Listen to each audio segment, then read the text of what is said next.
It's beginning. Always remember it's real life here at Gianni Journey, so anything is liable to happen. So here we go. Let's get it. We about to hit our toast. Oh, I forgot to plug in my mic. Let me go on and do that. What's up? Now you got to put on some clothes, Gina. Okay. Ooh, yeah, come on over here so that they can see you in the shirt. We're gonna be having these. For sale, as a matter of fact. Let me join her. Go on, let's see that Gianni. We're gonna have that at the mall, right? That's her shirt she wore for her little presentation, right? Little Gina G was out there doing her thing, right? So, also I'm gonna join her, but we're gonna have it in red, we're gonna have it in black, and of course green. We're gonna have blue and the white one. I'm gonna wear one of the white ones for the show today. So there she go. But family, y'all know what it is. I'm gonna give y'all time to congregate, get the congregation of the mighty together. Let me go and join Gina G. Yeah, man. We got over to the barbershop right on time. We were the first ones ever. I was like, good grief, we're about to have the show. I got some equipment coming next week. We got some equipment that I need to share with you right now. Well, you want to be on the show for good? Yeah. Oh, come on. I'll go get my cup. You're gonna get your glass. Well, you a minor. We can expect you to do a cup if you want to do a cup. But as adults, we got to toast with glasses because the ancestors like the chinging of the glass. So family, listen. First off, once again, I want to welcome you to the congregation of the mighty. This is the place where your hustle builds muscle. This is Gianni Journey Media. Girl, I don't know why you sound... Go ahead, put that down. I don't know why it sound like anime. Go ahead, put it down. I don't know why anime sound like she got something in her throat. So we're going to try it again. This is Gianni Journey Media. I am your host, Brother Hatim, joined by Miss Gina and her apple. And this is the Daily Toast. And it's a Heart of a Simple production. You need your own water because I got to drink this whole water myself. Oh, here. You finish that one. And, of course, we strive to blow up your old paradigm.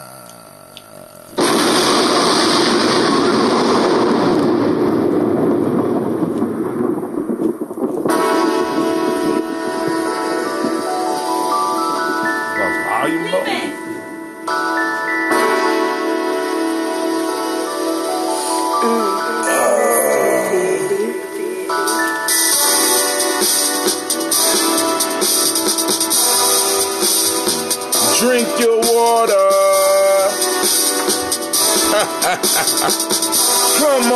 Come on, drink your water, but first, take your breath and drink some water. Take your breath and drink some water.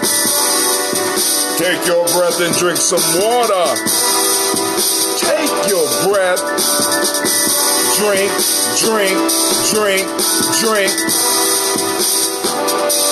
Or should we say, breathe, then drink.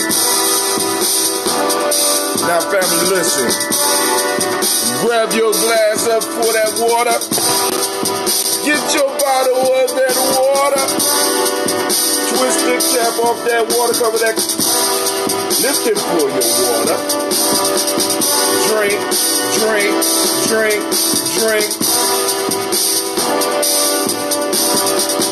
Lift, pour, then drink. Y'all see me pausing. I'm waiting for Gina, but she ain't in it right now. Now, move your body and drink some water. Stretch. Move your body and drink some water. Move your body. Come on. Move your body and drink some water. Come on. Just move your body. Drink.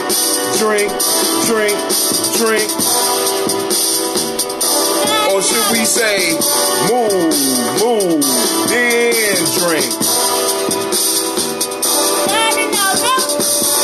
Now, Raise your glass and toast your ancestors. Raise your glass and toast your ancestors. What? Raise your glass and toast your ancestors. What? Raise your glass. Drink, drink, drink, drink. Live, toast, then drink.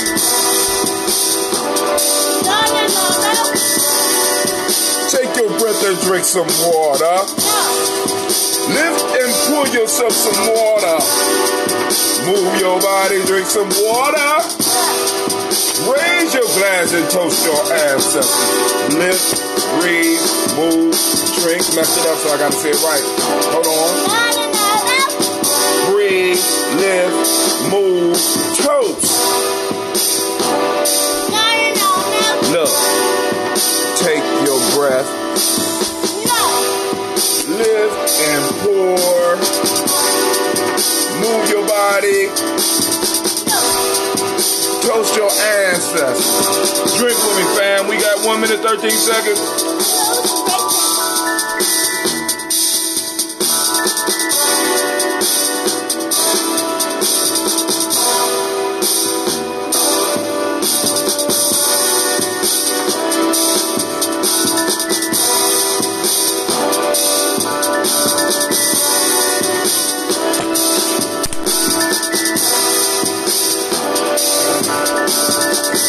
Drink, drink.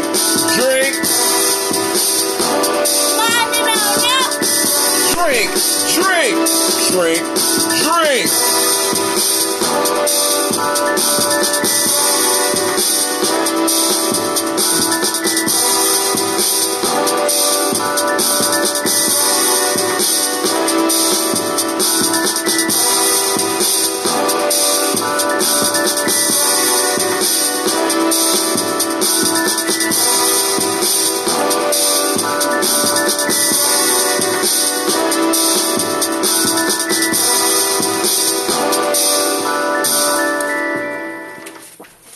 We did it again, family.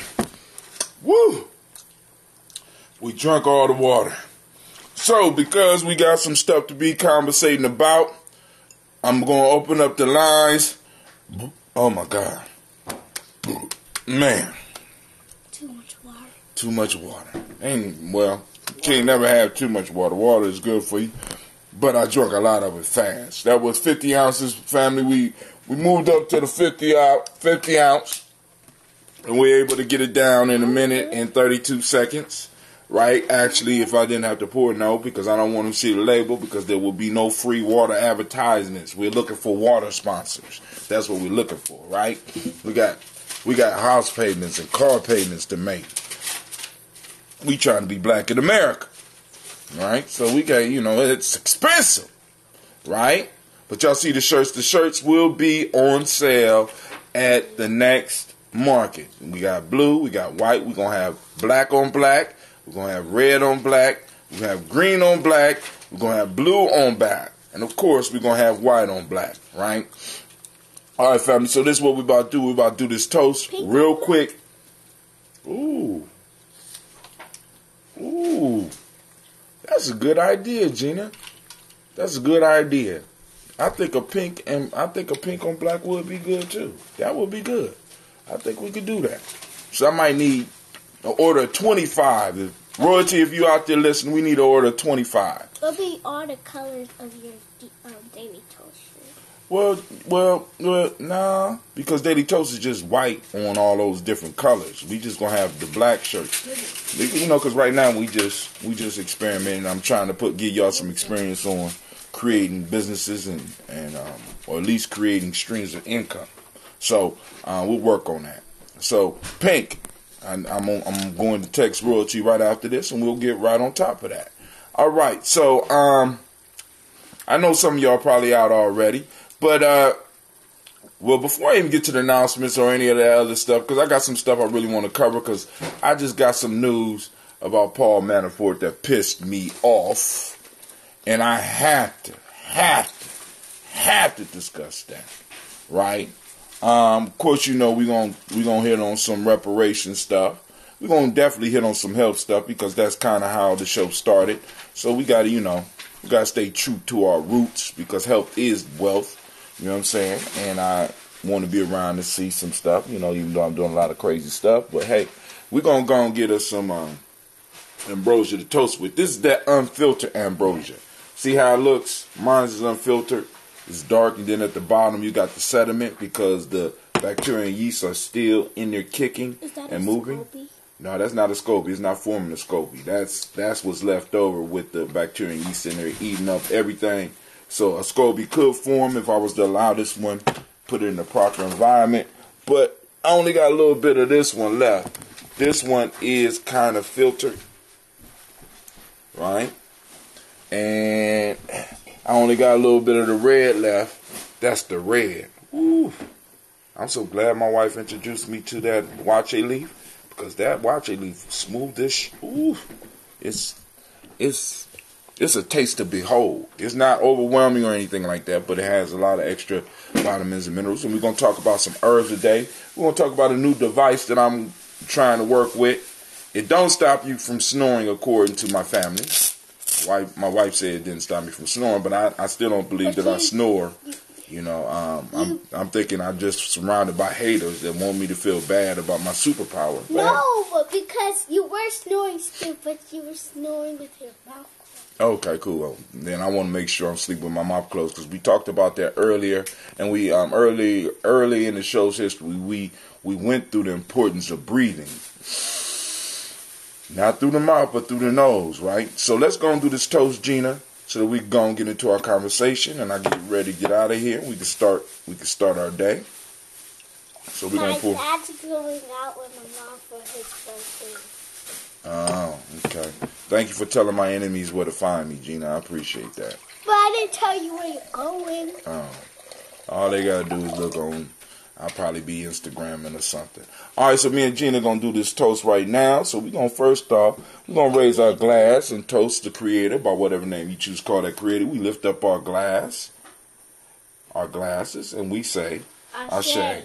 From there, hey, hold on. We got a long list. Now we got to lift up our glass. We're going to salute the creator by whatever name you choose to call that creator.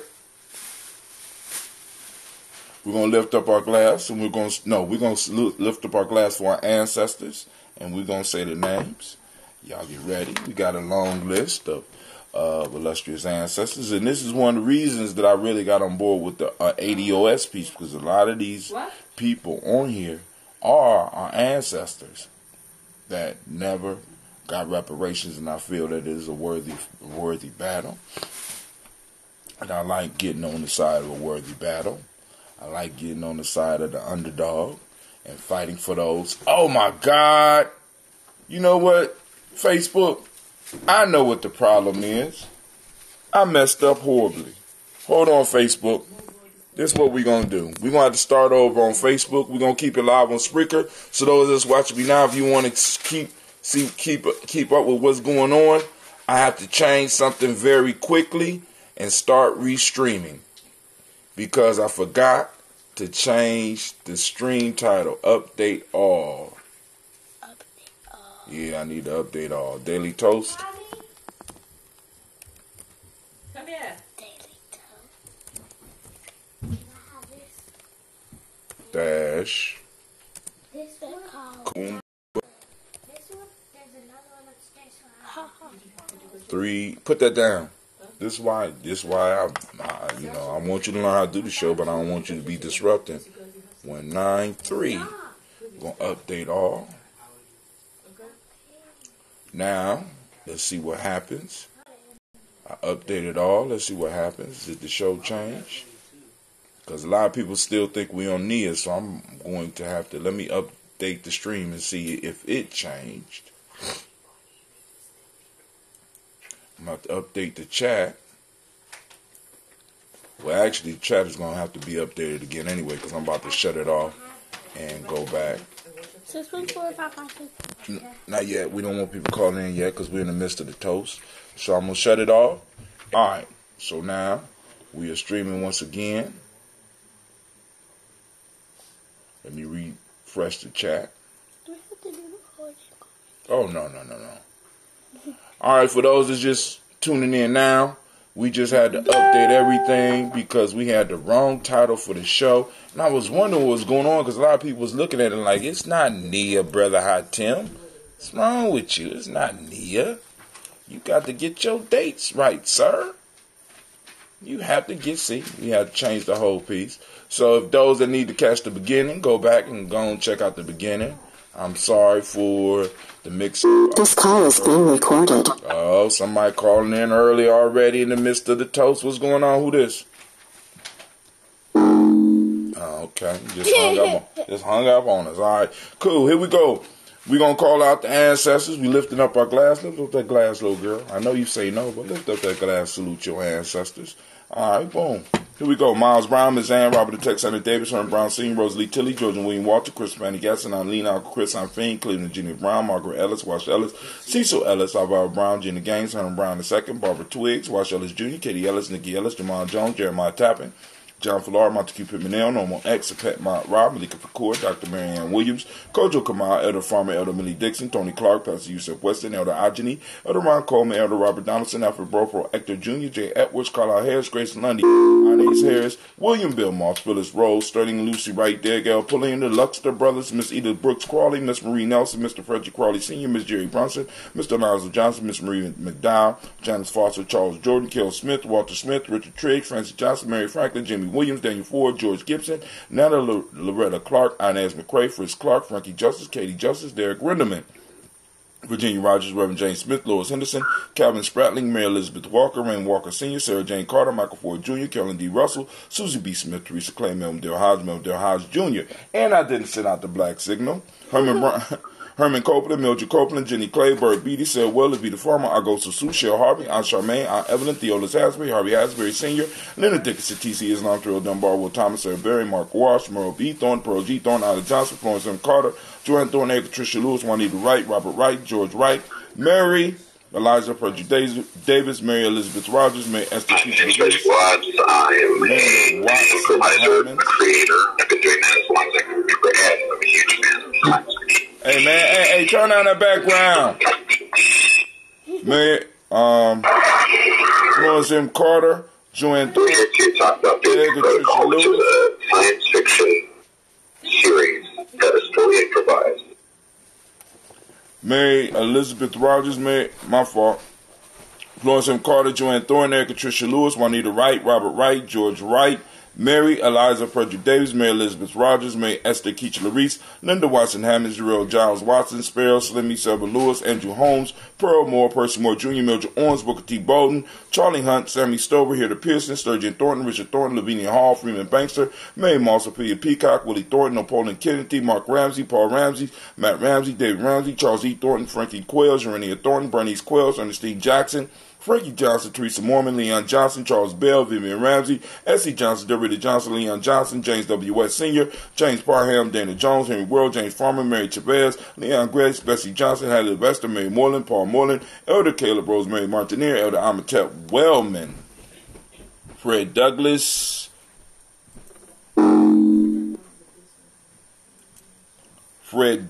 Triggs, Senior, Thelma Triggs, Thomas and Lula Berry, Lacey Eleanor Howe, Franklin Russell and Davis, Fred Douglas Triggs, the second Mina Triggs, Reverend Eddie Moore, Helen Fuller, Eugene Jackson Sr., Richard Ellis, Silas Alexander, Charles Maxwell, Percy May Alexander, Arthur Reynolds, Stanley Lockhart, Ricky Lockhart, William Lockhart, Woodrow Lockhart, Brenda Porter, Deacon Hargrove, Carla Sawyer, Andrew Parker, Doris Donald, Ellis Murphy, D'Amico Russell, Leomar Aries, Jean and Ruth Jones, Jana Callahan, William Walter West, Nigella Parrish, Elder Basiji Filani, Jim Robinson, Gladys Johnson, Valerie Clark, John and Mary Sullivan, Dirk Johnson, Antonio Johnson, Delise Waters, DeFridas Hines, Inez Bostic, Edna Bostic, Winifred Scannell, Barry Wilson Heading, Emma Hines, Phyllis Lee, Eugene Spratling, Calvin Spratling, Charles Wooden, Penny Brown, Roy Lee Printup Jr., Miriam Johnson, Wilbur Longmire, Edith Catney, Janice Carter, Michael Carter, Leon Peanut Carter, Margaret Carter, William Carter, Lisa Jordan, Charles Lee Mosley, Dorothy R. Blair, Davis Timothy Butler.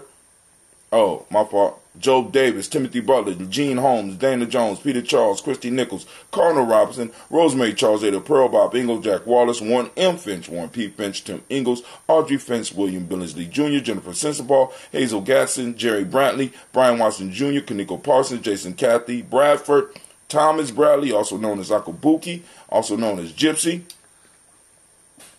Hold on, Gypsy, boom, boom, boom. No, nothing wrong with the line.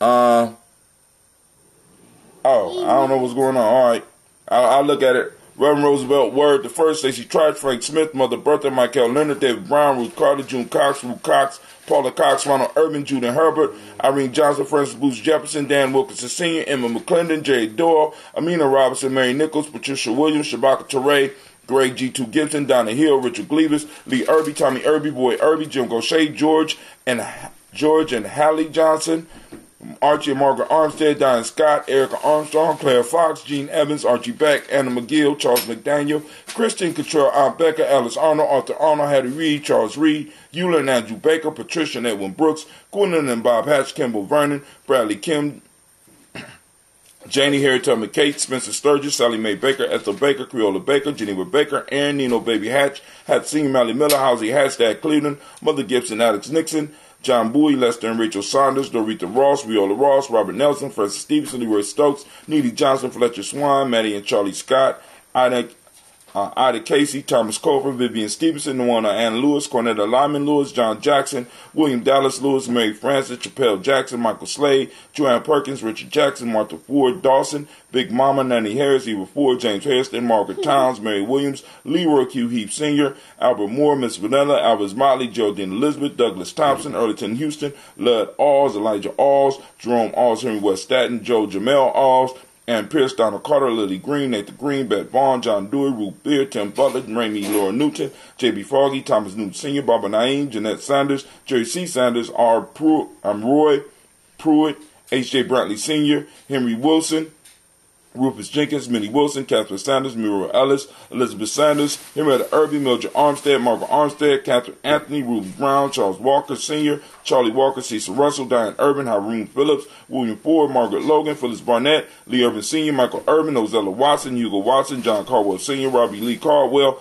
Nevaeh Mitchell, Ryan McCormick Sr., Sabrina Easley, Rashawn Easley, Javale McCormick, Barbara Ann Reed, Dorothy Ann Reed, John Reed, Shekhar Maha Reed Jr., John Reed Jr., Patricia Reed, Edward R. Benson Sr., Ethel H. McNair, Lois Fernandez, Jacqueline Broadus, Reginald Oliver, Mazarine Coper, George Swan, Amelia Grayson, Charles Scott, Charles H. Scott, Michael Morgan, Charlene Morgan, Sybil Edwards McNabb, Annie Ferguson, William Ferguson, Shelby McClendon. And on to the new part of the list, we have Joella Giles, James Carswell, Liberta Adams, also known as Aunt Sis, Elder Shaka McNair, Anthony Brown, Jonathan Ford, Lottie Gaucher, Cousin Tony, Michael Johnson, James Jimmy Johnson, Barbara Shang Lewis, Ronald Shelton Jr., Damian Top, Westinia Banks, Joseph Bingham, Quincy, Mama, Aunt Lady, Abraham Isaac Cundum, Aunt Barbara Lewis, Renee Johnson, Joey, Ryan Ross Riggins, Jamonte, Marcus Price, Ness Words, Marshawn McCarroll, Demetrius Beard, Herb Jefferson, Ralph Mickens, Eric Walker, Quincy Sample, Candace Simmons, Severin Clayton, Leonard Jones, Melvin Scott Sr., Elder Clarence Lumpkin, Elizabeth Johnson, Frank Smith, Stacy Trice, Denisa Gorey, Nathaniel Hassan Turner, Khalid Isen, also known as Nigel Turner, and Demetrius Lewis Flint. Great Kuumba to you as well, Brother Kwame. Question for you. If there is no space, is there time?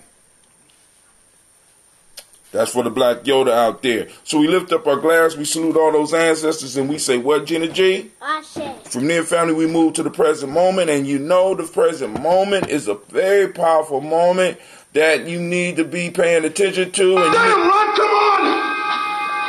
What's the matter with you? Tomorrow. Do it tomorrow. There is no tomorrow. There is no tomorrow.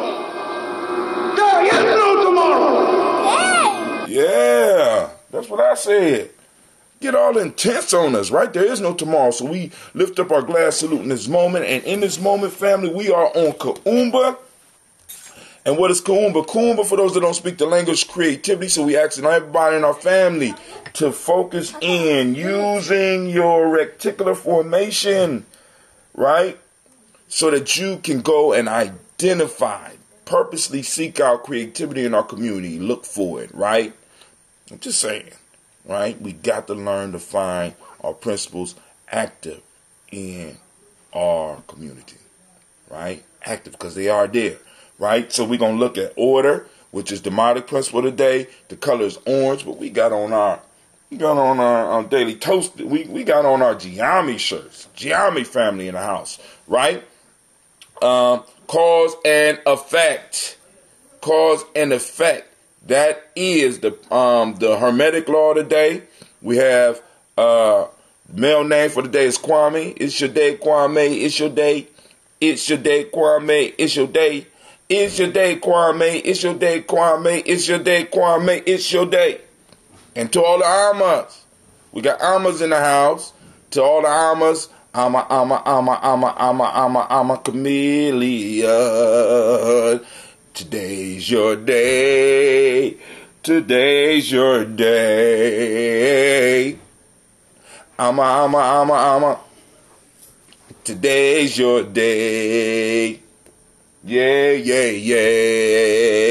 All right, so shots out. So we're raising it up in this moment where our power lies. And in this moment, once again, we affirm our pact with the past as well as the future. So we lift up our glass and we say, Ashe. From there, family, we move to all of our relations. And we lift up our glass and we say, what, Gina G? Ashe. From all of our relations, we move to that selfish toast. This is for you. What is it that you need in this moment? What you need in this moment, right now, in this moment, to make this moment powerful. We lift up our glass to that and we say, Ashe. And last but not least, family, I toast the most powerful, most inspiring, the strongest, the most unified, or the most unifying individual, the most self-determined, the most cooperative, the most collective, the most responsible, the most purposeful, the most creative, and the most full of faith individual in the room right now. Don't be looking around. I'm talking to you. I'm lifting up my glass and we say, Ashe. Come on, get it up. Ashe. Ashe. Ashe. We wish you peace, power, joy, and 100 years. And 100 years. So we lift up our glass and we drink. Oh, it's aging. Oh, it's aging. You can't. Hold on. What are you doing? What are you doing? It's strong. Yeah, it's strong. You ain't got to be making those faces. I ain't gonna let you on my show no more. But it's aging in a different way, boy. All right, so let's see. Hold on. I started a conversation with the Black Yoda. Let's see. Some believe time to be an artificial construct, and as there is no time if there is no motion. But as we understand in the universe we live in, time is inseparable from space. That's Brother Kwame. Brother Shaka said our existence is defined by time and space. Without them, there's no physical existence. But the question I asked is, if there is no space, is there time? So I'm not, our existence are defined by time and space. But the question is that I'm asking, if there is no space, is there time? Now, just looking at it from that perspective, I'm only asking because, like Kwame say, time requires motion, or at least in time is. Could time be basically the measurement from one thing to another, or the motion of a thing? You understand what I'm saying? Because I'm just asking that question. It's just like one of those questions that I had. I wake up with questions. What's it? Existence. Somebody on the line. Who on the line? We got two people on the line. Who on the line? Uh-oh. Can y'all hear me? Hello? Can y'all hear me? Can you hear me? Can you hear me? Hello? Hello? Hold Is on. it all over? No, you still on? No, something wrong with this. Something wrong with the line. Hold on. I got muted. Hold on. Be patient. Be Earlier. patient. Be patient. Be patient. I think we just can't hear Hatem. I think he can hear us, but we can't hear him. All right, well, I'm going to hang up and call back in. Hold on. I'm going to disconnect me. I'm going to leave the line open, and I'm going to call back in. That's a simple fix. We up. This conference is being recorded by the organizer. I'm up. Can you hear me now? Yes. All right, cool. So we are up. I got several things that we need to discuss. If there's no space, there's no time. It's a good thought experiment. Again, time and space are inseparable. Kwame say time and space are inseparable. Because I'm asking because I'm just trying to understand my superpower, right? I could create space, thereby giving individuals in which I create the space the time to do what they need to do. So I'm just trying to understand my superpower, you know. So I was just going sitting at the feet of the great Black Yoda to see what's going on. But we got some callers on the line. But before we even get the callers on, because we got Lady J, and we also got Brother Shaka on the line right now, I want to announce that there will be a per-onk tomorrow at 11:30 a.m. at the Ancestor Personal Development Shop. And the subject is what's their passion. And we're going to be talking to the youth. Or the youth going to be talking to us. We got Brother Cleveland Brown that's going to be doing his thing. We got Brother Levon Cobb the fourth doing his thing. I think Brother Tykees is coming. So family, come out and support the young people. Please bring a covered dish. It's at 1409 East Livingston Avenue.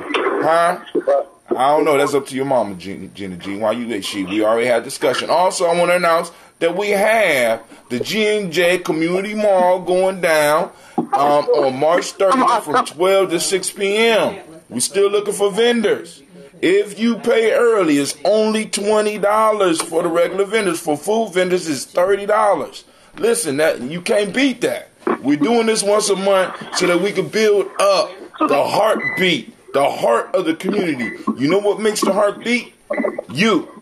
We need you to come out and support the vendors. We need you to vend. We need you to support the vendors. So, all right. Now, back to my family on the line. What's going on?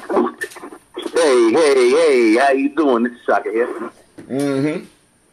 Hey, man, let me tell you something. You know, you never guess who I ran into yesterday. Pharaoh wanted to get his little action figures, so we go to the one store that get it, you know, so he can do a stop motion animation. Right. And Ann walks Wisdom. Shut up. Y'all just have Wisdom was at the same store as you?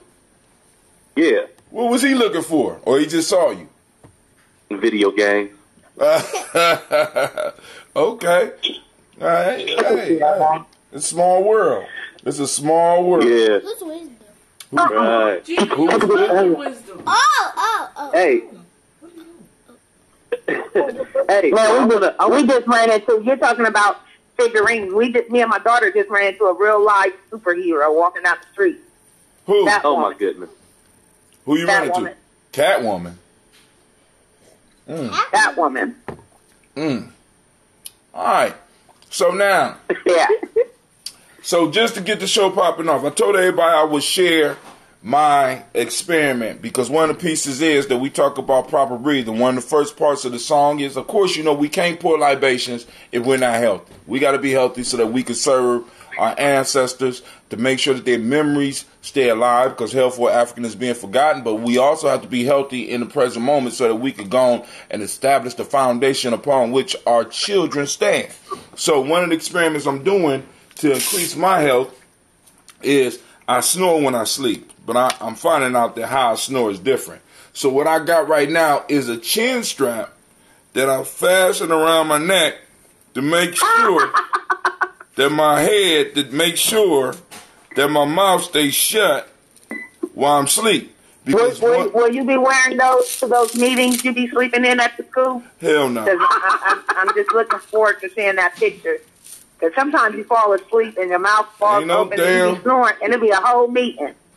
My mouth ain't never been open snoring in a goddamn meeting. I bet that's a different time. I bet they got a picture of me sleep. I bet you they got a picture of me sleep. And that sleep is different because, like I said, I'm creating space during those meetings. You know what I'm saying? Because some of that shit... You're allowing everything to incubate. That's right. And I made it through college like that.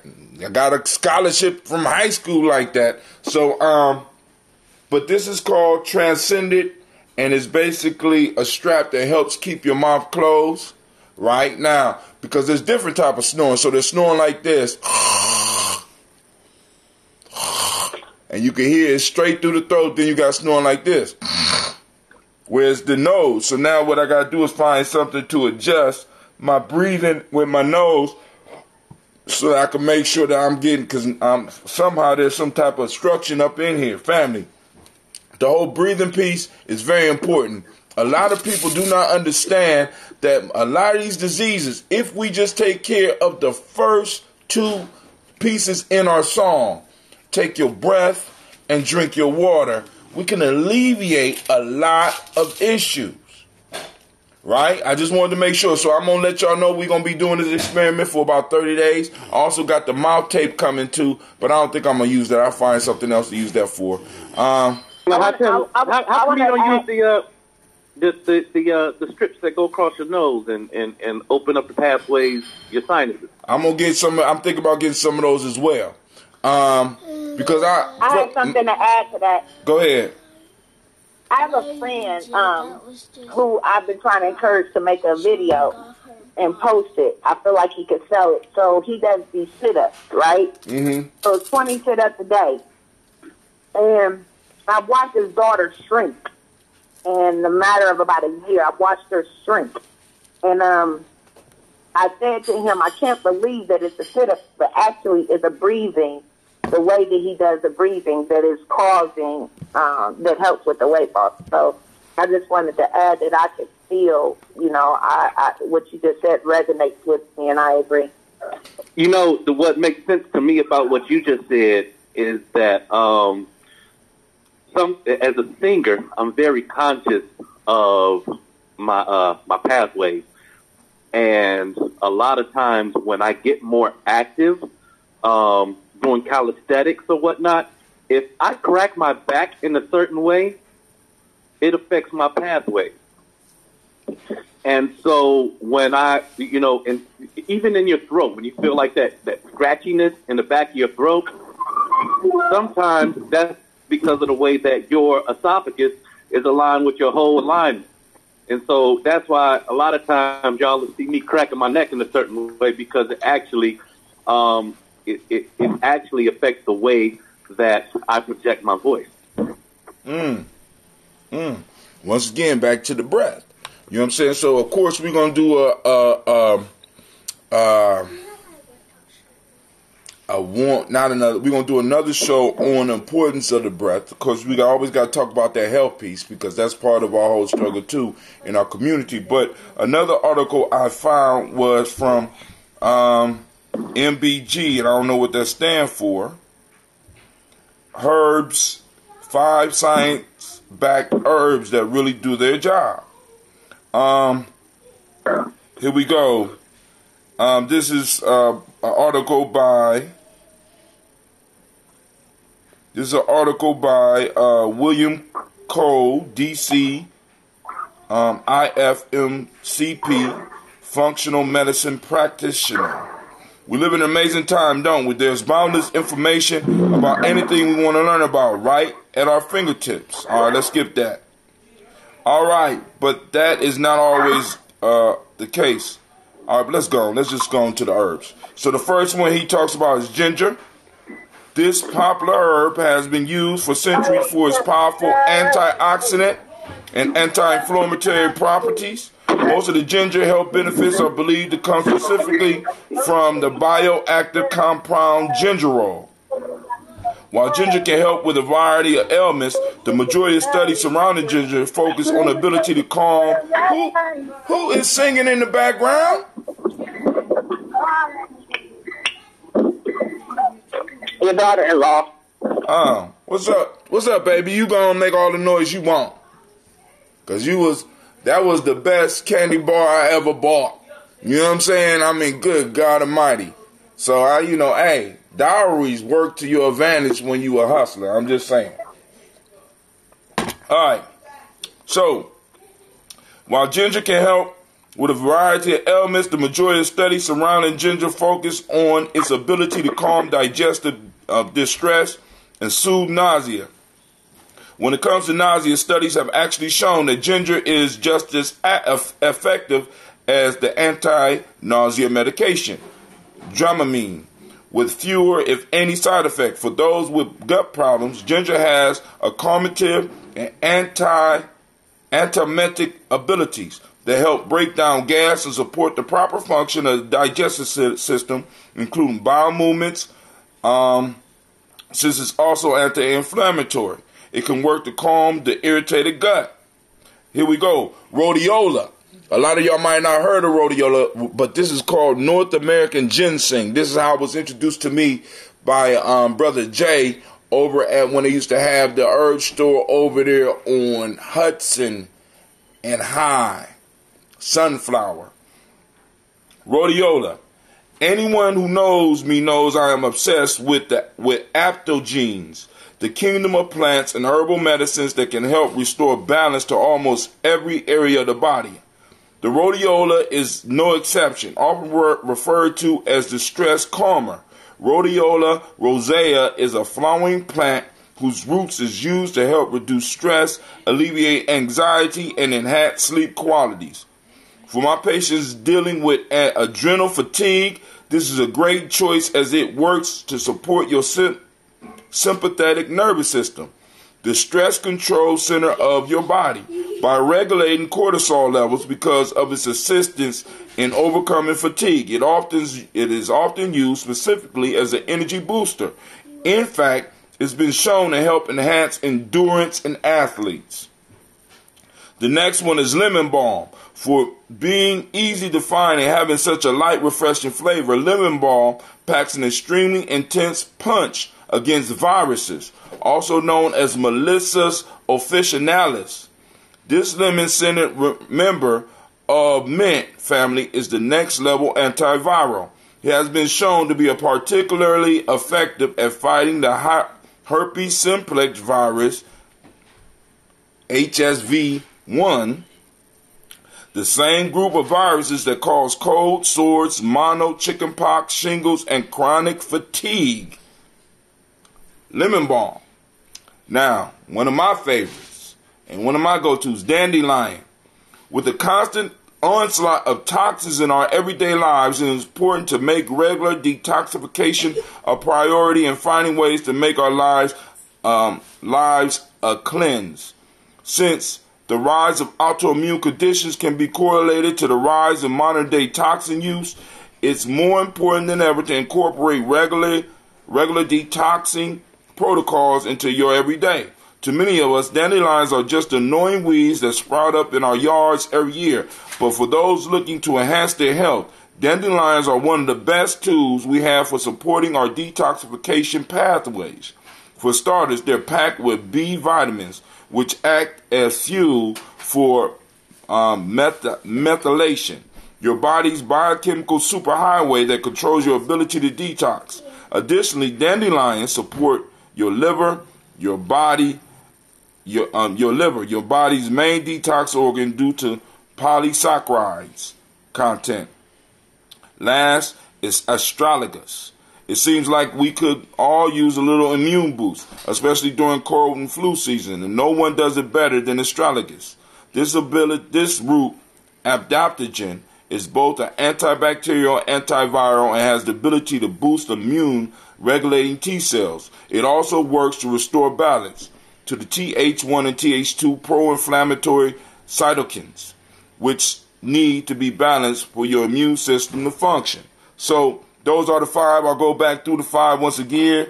We have ginger, rhodiola, lemon balm, dandelion, astragalus. There's a lot of diseases that's running rampant in our community, and I think that we could go a long way by adding just a few of these things to our regiments. You know what I'm saying? Because most of us want to live. I want to live long enough to get my reparations. Because they're gonna stall us out. Go ahead. You talked about the astrologist. You know, I use astrologist.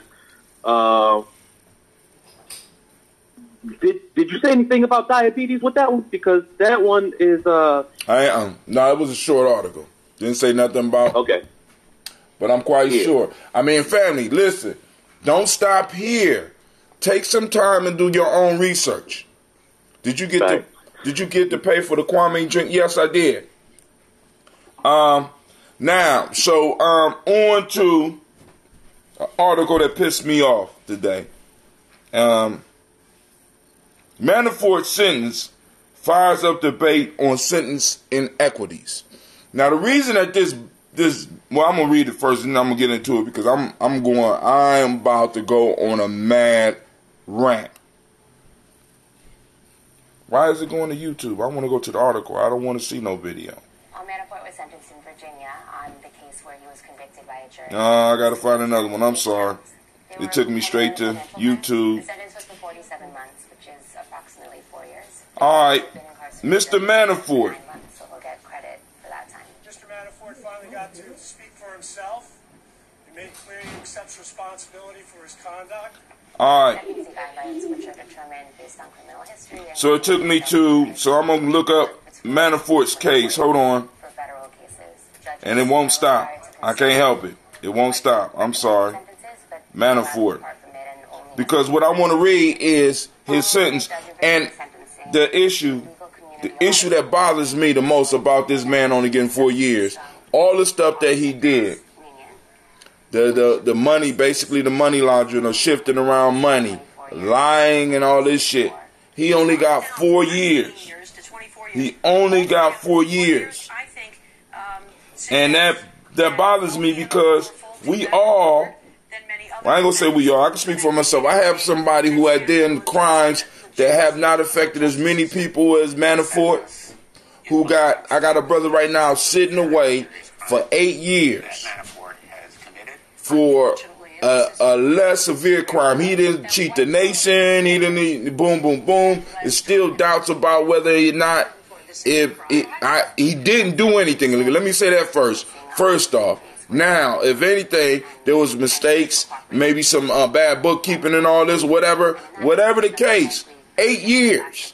But we got an individual that is able to get 4 years. A white boy get 4 years for cheating the country. I can't turn this damn thing off.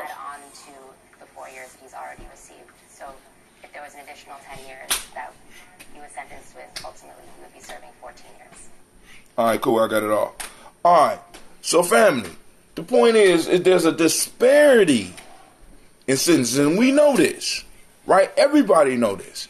But then when we bring up the issue because whether people know it or not, this plays into the case for reparations because there is a systematic assault against us that has been long-standing, and it has been the standard. And this needs to be reversed, especially if we are taxpayers of this country. We are the original Americans. Before there was American concept, we was here. When American concept was created, it was built on our bones and the blood of our ancestors. And now it is time for America to pay. Period.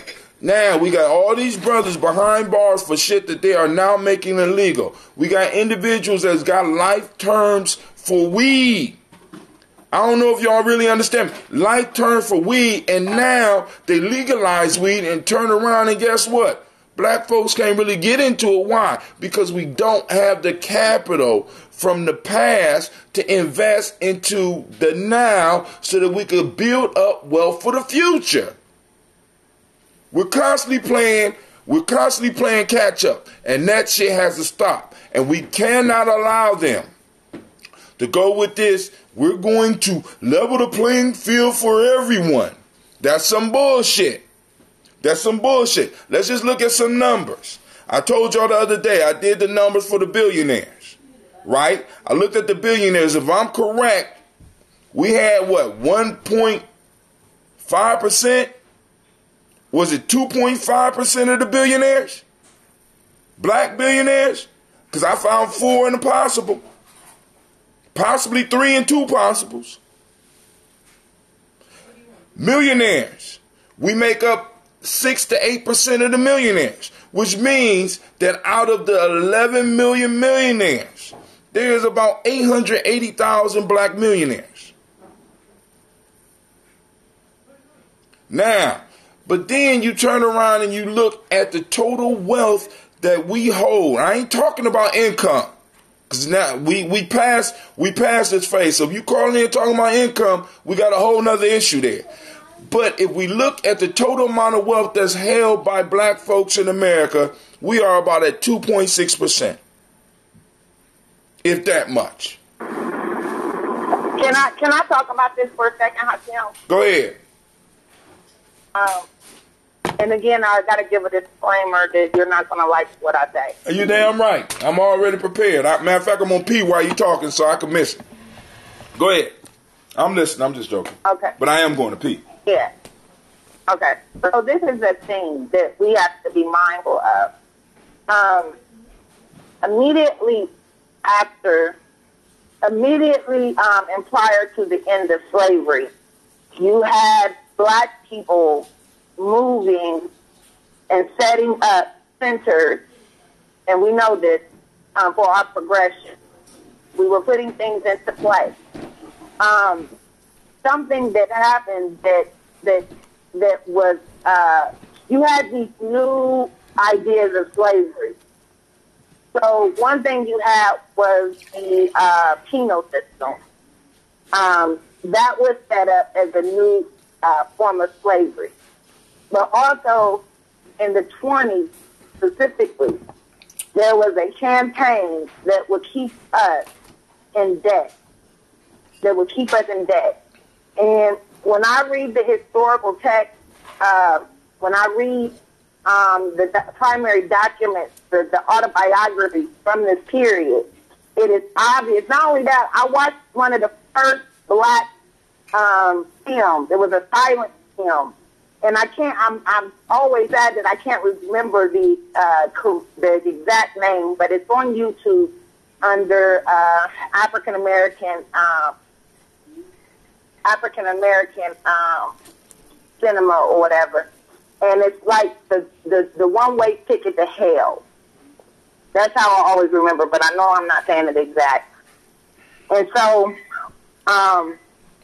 one thing that is for sure, 2 things for certain, is that there were systems put in place that would keep us enslaved. And one of those systems, the way that was this whole consumer society. And so whenever they anticipated that we would acquire some type of income, because if you remember, once the African Americans began leaving the South and looking for jobs, they were taking the jobs of white people and other minorities because there was no other minority. They could pay us less. There was no other minorities. We were the minority at that time. Go ahead. No, I'm talking. I'm going you to tell said the 30s, right? What I'm talking. I'm going to tell you what I'm talking about. Yeah. Okay. But you remember during this time there was really there was this whole concept of white isn't what it is today. During that period, you had your whites who were also kind of segregated. Mm-hmm. So you had your Irish, you had your German, and that's what I mean. So some of those people amongst themselves, they discriminated amongst themselves. And so whenever, in the same way, and again, every time I start saying this, people be like, but it wasn't the same way. I'm not saying it was the same way. I'm just saying we have to be mindful of this. So whenever we move, whoever those smaller groups were that lived amongst themselves that spoke a common language, right? Then you had the people who were in control, which are the same people in control now, and those were the white landowners dating back to Europe in that feudalism system, right? These were already the people who had enough money who could pay to then white here who were less than them, right? It was always a class system. And before we get into the rotation, they're already discriminating against us themselves, correct? Okay. If we look at the class system, okay. And so, I say that all to say that there were systems that were put in place that were created because it was inevitable. It was inevitable that a black man would rise. And the reason why they knew this too is because they too knew history. That's why they're on the defense. They too knew history. They too knew that the Negro knew rivers. And so it's nothing that we haven't seen here in America, that we haven't seen all over the fucking world, where they have tried to do something to keep us down, but still we rose. And it was the same thing. So they anticipated that here in the United States. And what they put into place, again, was the penal system. They're going to keep us incarcerated with free labor. And then they made sure that we would spend all the money that we had or did not have on things that we did not need. And that's why we're in this situation as well. We can't always, when I'm thinking about it as a system not been fair, you're exactly right. But what I took from that book, The Destruction of a Black Civilization, was that we too have to hold ourselves accountable. Lady J, we have done Lady J, that contribute. There you so go. if we're making money and we're not owning any wealth, it's because we are caught up in their system. Lady J, which keeps us poor. It's kind of like you jump back and forth because first off, you painted a picture of a systematic process that held us out. Then you jump right over to the picture and be like, "Niggas, it's your fault." Now, this is what I'm hearing, and that's what I'm hearing. Why did you miss? I knew you. See, that's one thing for sure. Two things for certain. You say that one too, and you squeezed in, and you say that's one of your sayings, and then you also got the nigga speak rivers in there too. It's all a part of it. Goddamn. But what I'm saying is, Lady J, are you? Because this is what I'm not understanding in our discussion.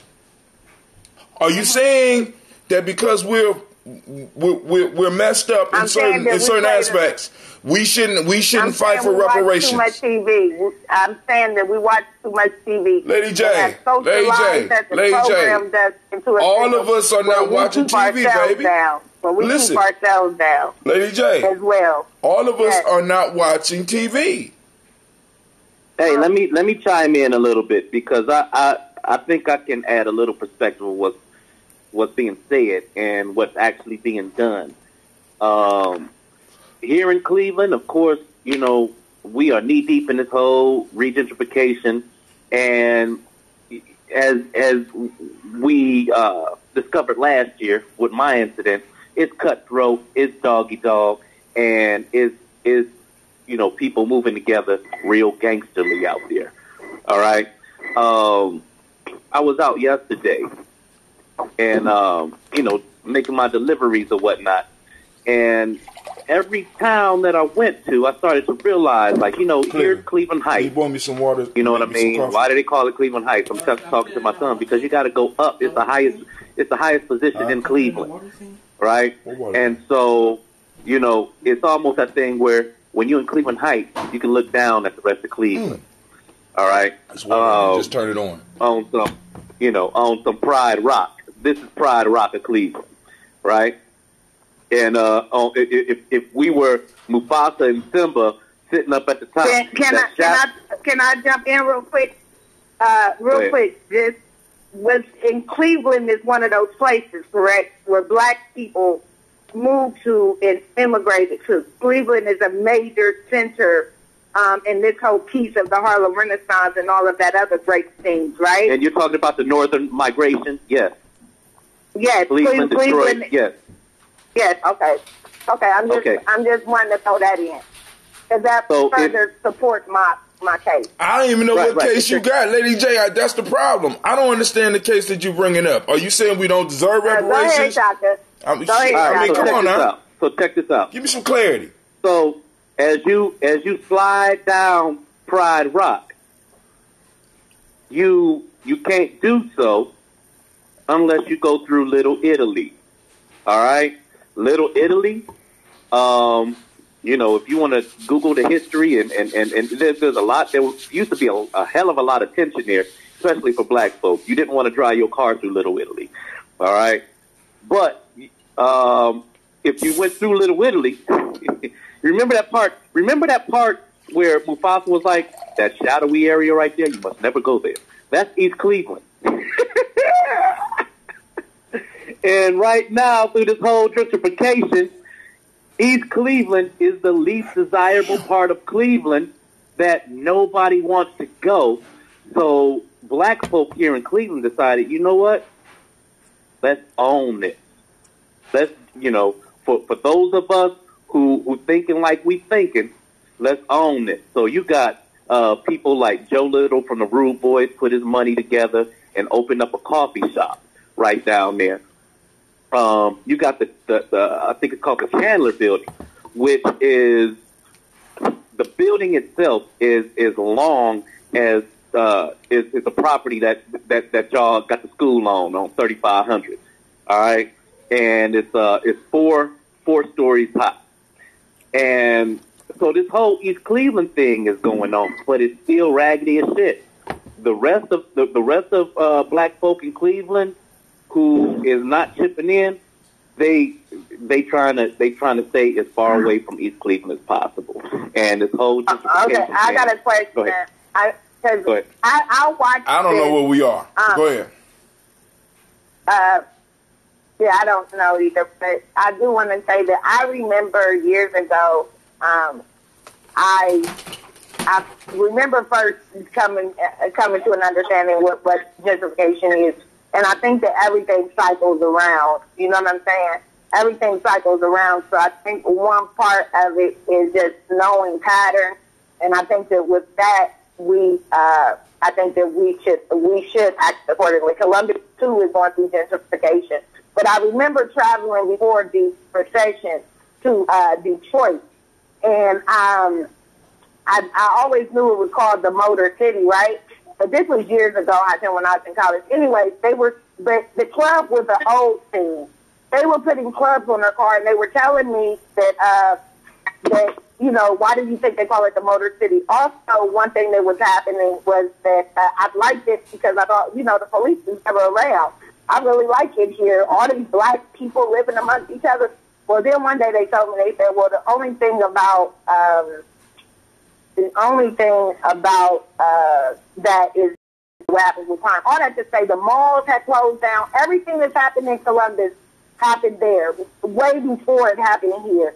Milwaukee, what happened in Milwaukee with black people, it's all like takes away, right? So I feel like like I said, we just gotta familiarize ourselves with the cycles. We gotta familiarize ourselves with this stuff so that we can act accordingly. You know what I'm saying? So that we can act accordingly, because we see it happening all over the country. We see it happen all over the country as it pertains to us. You know what I'm saying? As it pertains to us. But again, I think that there are, even with your statistics, there are people making money, but we're not buying wealth. That's what I hear you saying. Like we're making the income. We're obtaining more income, but we're not owning, right? Well, Lady J, I think that wait a minute, Shaka, because I need to know if that's what Hakim is saying. Well, listen, I brought up the conversation of, I say, reparations. I don't understand what either one of y'all saying. And I agree, but I'm asking you, do you think the issue is that we're not making money or that we're not acquiring wealth? When wealth, we don't listen. You said income. You specifically said this is. I'm not talking about income. I'm talking about wealth. I'm talking about wealth. So you're not talking about. I'm not talking about income. I'm not talking about income. If I'm not mistaken, wealth is having equity. Correct? No. Wealth is having equity, like owning businesses. Not just owning business, because what black folks consider business, in many cases, unfortunately, is not real business. You understand what I'm saying? Because if you look at a majority of the black businesses, it's people with cards and no employees. I mean, let's keep it real. A majority of entrepreneurs, Clay, the water boiling. A majority of the black-owned businesses have no employees. So it's more of a black consult. You have numbers on this? Yeah, I can find the numbers. That's easy for me to find the numbers on that. I don't think you want to go down that road with me, baby, because I've been studying this for the last 2 years. Hold on. All I'm trying to be clear on. Look up in there somewhere. Okay, and then I just need, once you find the numbers, I need you to find. I mean, this is where again, I be telling you like, and you say, tell me the place, show me this place, show me this place. I tell you. I know it to be a fact. I know it. What you know to be a fact? What you know to be a fact? Are you about to go to this Disneyland for black folks out here in America somewhere? This place where black folks rented? I'm standing. I know it to be a fact. It's not a fact. It's not a fact. That's the illusionary dream shit that you got going on, Lady J. That's what that shit is. I'm just saying. Hey, can I jump back in for a second, y'all? That's that. I mean, as long as y'all don't come with no dream shit on me, I'm just saying. This I hope shit. You know what I'm saying? This Obamanism. I can't do that shit right now. I really can't. I'm waiting for 2053. I'm looking at 2053. I gotta shift shit around. And why niggas is saying, look, it's our fault. I need to be clear where you stand. Is it our fault? Is it we haven't been hustling enough? It really comes back down to what Marcus Garvey said when he said that the destruction of the Negro is disorganization. I mean, the whole piece is that I've seen evidence of the contrary, Lady J. I've seen black folks sell their East Coast properties where the market is high, and take their money, their profit from their sales, and going down to North Carolina and building their dream homes because the living the price of living is so much lower there. You understand? So the same thing I can say about Cleveland. Now they could have took those investments. They could have took that money and invested in Cleveland just the same, because a house that in New Jersey might cost $500,000 is the same house that in Cleveland only costs $100,000. So when you sell that East Coast property and you go down and you take your wealth and you build down in North Carolina, that thing happened over the past decade. When I came back to Cleveland, a lot of people that I knew from the East Coast was moving down there and building brand new. And I've seen the cycle. Go ahead. Well, hold on, we got somebody. Wait, hold on. We got somebody else on the line. Who is this? This is Kim. Go ahead, sister. Hey, how are you guys doing? Doing good. How you doing? I just wanted to jump in because I was listening, and I again apologize if I get cut off, but anything can happen. But I know what you guys are saying because you're talking about what you see. And I think when we first started having these discussions, I actually kind of went back and forth with Antonio Moore about 2 years ago because I was in a text because I was telling him, responding to one of his videos, and I was talking about, what I've seen on I'm from Chicago, and what I saw on my block and how I saw house after house where the people who bought the houses would die, and the kids would get loans on the house, and then they wouldn't pay it, and then the houses would go into foreclosure. And he basically said, yes, that did happen, but it happened because these kids didn't have the job to hold on to the house anyway. And so what I'm saying is everything we're witnessing is real. But what we're not talking about is why it's happening. And the why it's happening is because we don't have the resources to maintain the wealth that we could get. What can I let me? So that's why hold on, time out, stop. Now what she's saying, because my issue is we don't have the wealth to maintain it. Now wealth is different than income. And I want to go to Lady J's point. Black support, black demographics. I got this off of Black Demographics. It says black-owned businesses, and I want y'all to listen to this shit. Numbers, Lady J, since you want them, because I'm gonna give you the numbers because you never gave me the place. I'm gonna give you the numbers.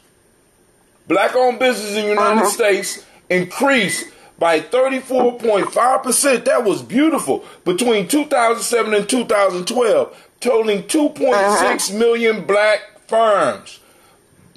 Listen, more than 95% of these businesses are mostly sole proprietorships proprietorships or partnerships which have no paid employees. Okay, so you want me to tell you what happened, Hatim? No. Time out. No. Listen.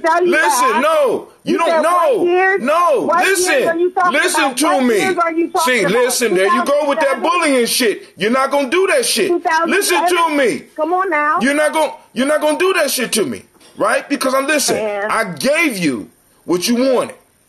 I gave you the numbers, and now you're gonna explain to me why the numbers are when I opened up, give you the reason why a majority of black businesses are don't have employees because we don't have the wealth. You know what I'm saying? We don't. You know what I'm saying? I mean, the fact that you stating facts. We don't have it. Did you start? Most of these so-called businesses are basically hustles that can maybe maintain one person, but they can't even maintain a family. So, I don't mean to be, because the piece is, we have this, if we, as black people, don't listen to what our ancestors said, and one of those is in the laws of Ma'at, being able to distinguish the real from the unreal. I got people in my own circle that are not looking at reality. We're still looking at hope. Now, this whole movement, the ADOS movement, the reason it sparked something with me was because they are addressing immediate need. And it might take generations for us to get it. But it's something that's deeper than all the other stuff. And I'm going to say this.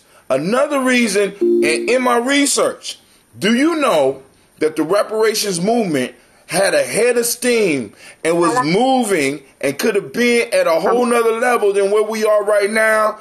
But do you know when that steam started? Between 1987 and a certain year, something happened where all of a sudden the discussion for reparations was taken off the table. Anybody want to guess what year that was? Anybody want to guess what year that was? 1988. No. What year did my boy Obama run? The whole reparation shit was taken off the table. 07, 08.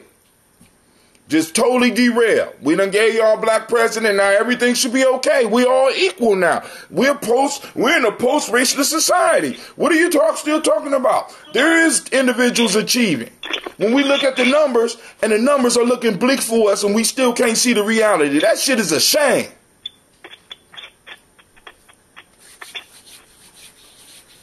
Oh, God. Well, go ahead. Go ahead. Somebody, go and take it, Shaka. You had something you wanted to say before I start going off on my tirade. I'm gonna say this. I'm just saying, Hatim. Because it doesn't hit the news doesn't mean it's not happening. Hey. I feel that from what I was saying earlier, there are and especially in the Carolinas, there are brand new townships that are all black owned, and they're investing, and they're just like the hard money lender I was telling you about here in Cleveland. We just bought some territory. Go ahead. Please don't say stuff like that. Because you on there have so much that. Say that again. Please don't say that. He's going to say that you're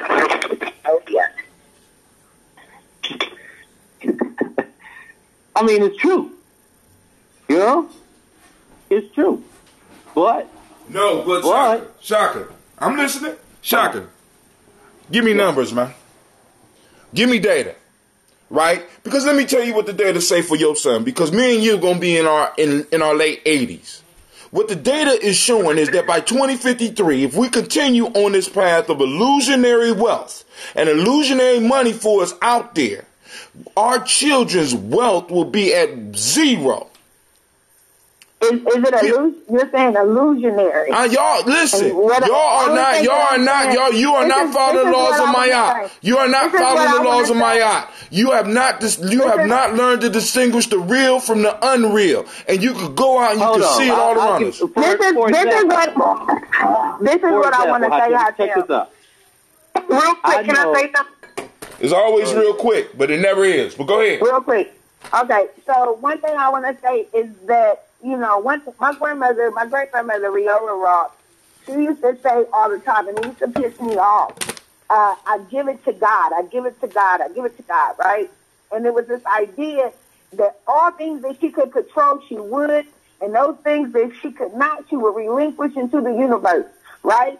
There was no need on her focusing on things that she could not control. She had to control the things that she could and give the rest to the universe. And so with me and my people, only thing that I am saying is that we have to learn to control those things that we can.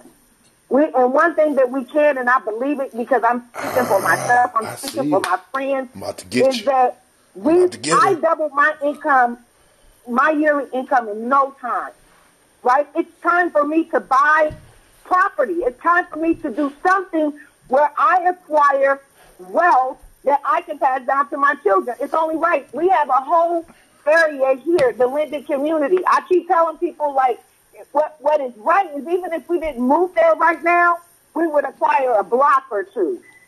It would behoove us not to. There's already business, there's a gas station, grocery store. There's already everything over there that we can end up potentially, because of gentrification, buying out and owning ourselves. And I'm just saying.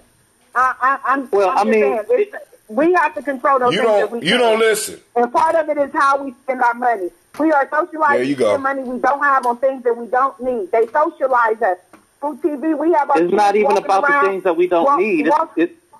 Man, I've seen children. With our children, they say that this is the there you go. This is the sense of entitlement generation. This idea that you ain't no different than ours. We was entitled too, Lady J. Give me a break. Okay. See, because for us to go on and look at this generation and be like they are entitlement generation, I feel you. I feel your anger, but that's the no. But they was just like us. They're not different. They see certain things. Look at our spending behavior. In my house, it was different. Lady J. What I'm saying is that they have iPhones.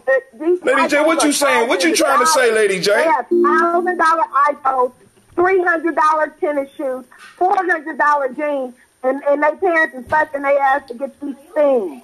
Lady J, so what are you saying? Lady J, what is your platform? Because I set this up so that one, we could deal with our issues directly. So what are you saying? See, because I want to get down to the bottom line, because I brought up reparations. So hold on, because you do not help this conversation move forward. If, and I'm just saying it, because what you're saying is very valid.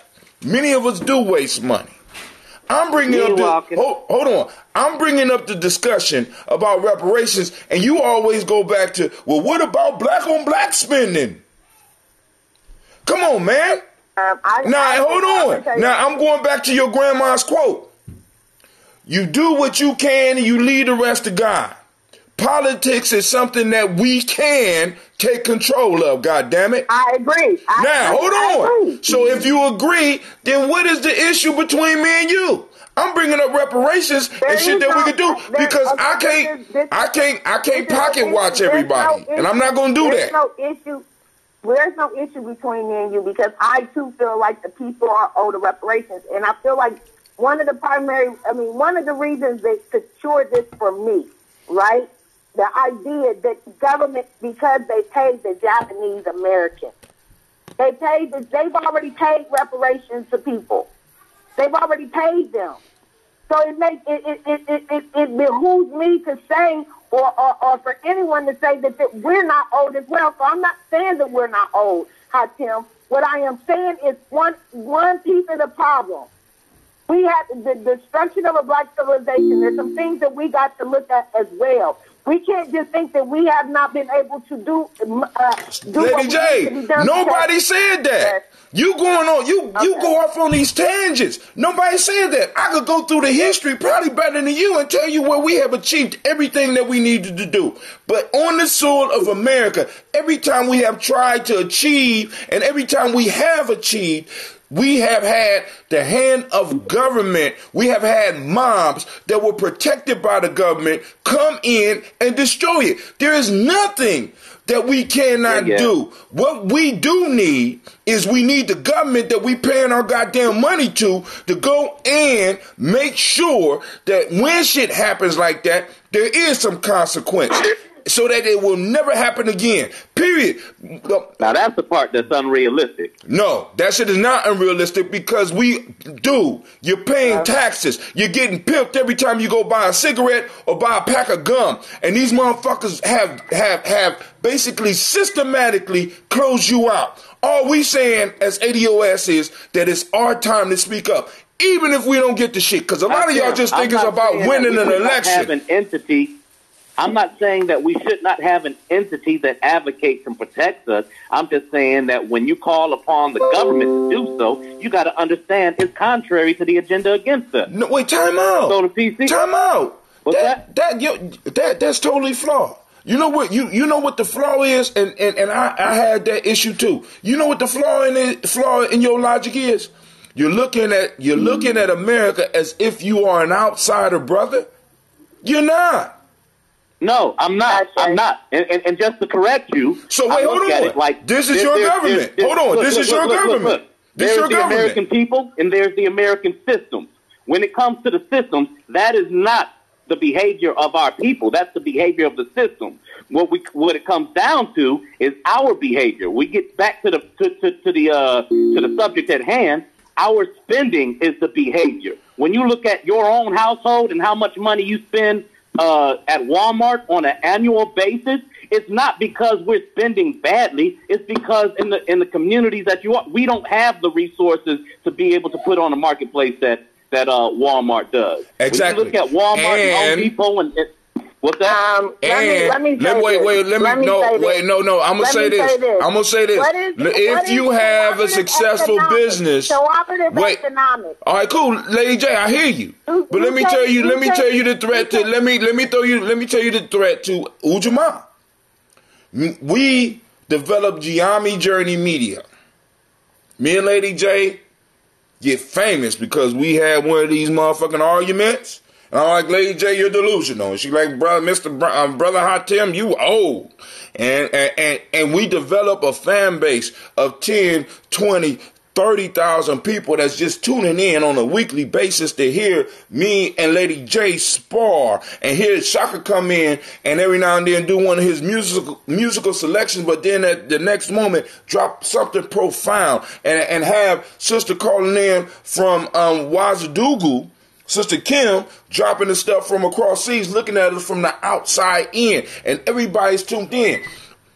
The issue with that is that because we are in a system that has been totally developed, it will be hard for us to truly compete as a media company with those individual companies out here that have been well established. Now, is one thing in hustling. Right, I'm not finished. I have an answer to you. I ain't finished.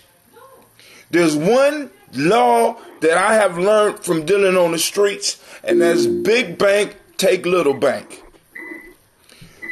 Okay. Let me just say I can't finish. Go ahead, Lady J. Go ahead. I would just like to say, dang it, now I done forgot. You said little bank. Little bank, big bank, take little bank every time. There's no way that any of our business can compete with Amazon. There's no way at this point in time the way America's structured right now.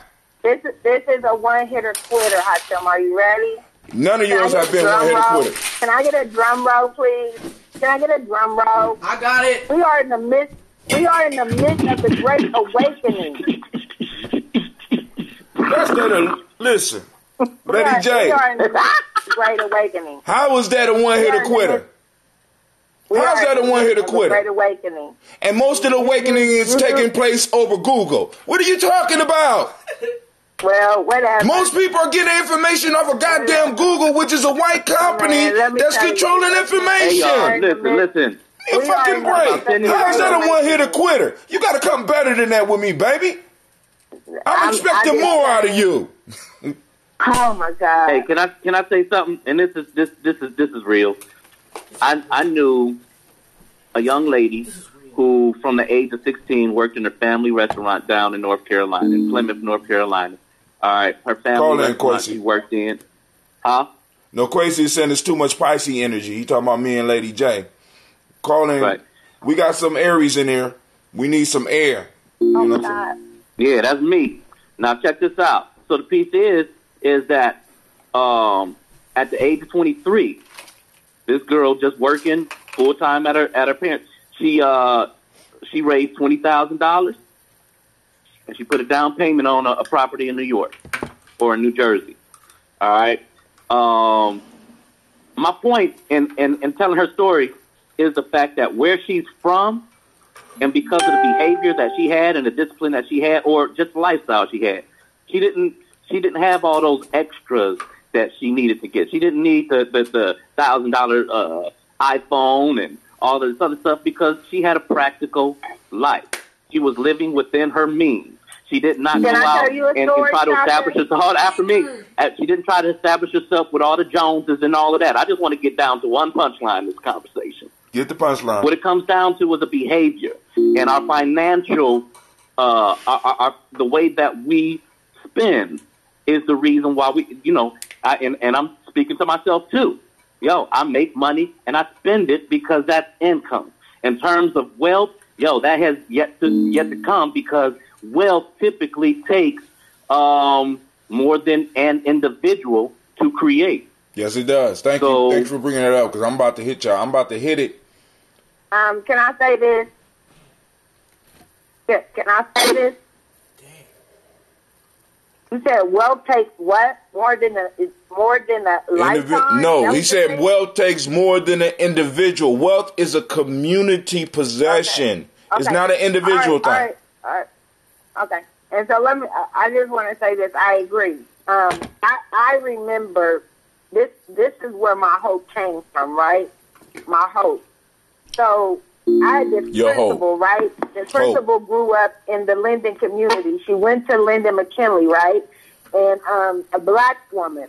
And every day I would go to school. Every day she told me the same thing. Janelle Ross, you're going to be okay. Jay Ross, you're going to be okay. You got to get rid of your ghetto mentality. And every day I would tell her the same thing.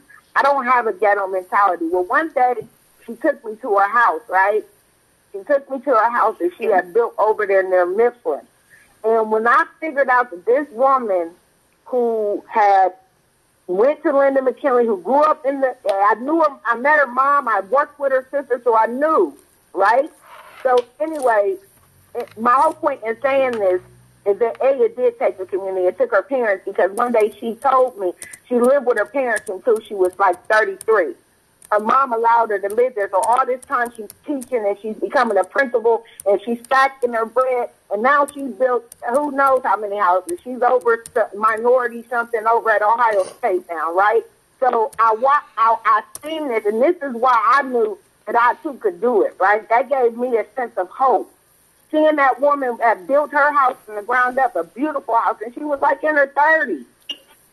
In the 30s, or she couldn't have been too old. Guys, can I jump in? Yes, ma'am. You gotta get it where you can. Come on. Yeah, I gotta go fast. So I'm listening to you guys, and me and Tim are about the same age. I'm in my 50s. I'm in my early 50s. So I've seen people, go full circle. And what I'm saying to you all is this. We are in a situation where our wealth is at a point where we can't even... The signal drop. Sister Kim, you're going to... All I'm saying, listen, because it gets to a point where y'all say it's our spending habits. We are where we are right now because of our spending habits. Is this what I'm hearing both of y'all say? Not habit, but the overall behavior. All right, cool. So, Sister Kim, you back in? You want to finish? Because of our overall behavior. All right. And for example, when she just talked about the family or the woman that lived with her parents until she was 33, the flip side of that coin, Hatem, is that we are feeding our young men to. Okay, let me just say this: in the experiences that I've seen, when you take a woman who is raising her kids for whatever situation she got on welfare, right? When that child ages out, typically for the young men, he's pushed out of the nest. He's pushed out of the nest without the resources or the understanding to be able to survive independently in the world. Pull yourself up by your bootstraps. Now, they ain't even that philosophy, right? But I hear you, yeah. 1 out of 10, Hatem, with the black boys that we've dealt with, 1 out of 10, how many of them fit that scenario? Every last one. I'm just saying that it wasn't even pull yourself up by your own bootstrap. It was just good luck. Fuck that. It wasn't right. They didn't get to pull yourself up by the bootstrap talk. They got the good luck, nigga, and get out. Right. Now let me ask you this: 1 out of 10, how many of them ended up in the penal system? For us?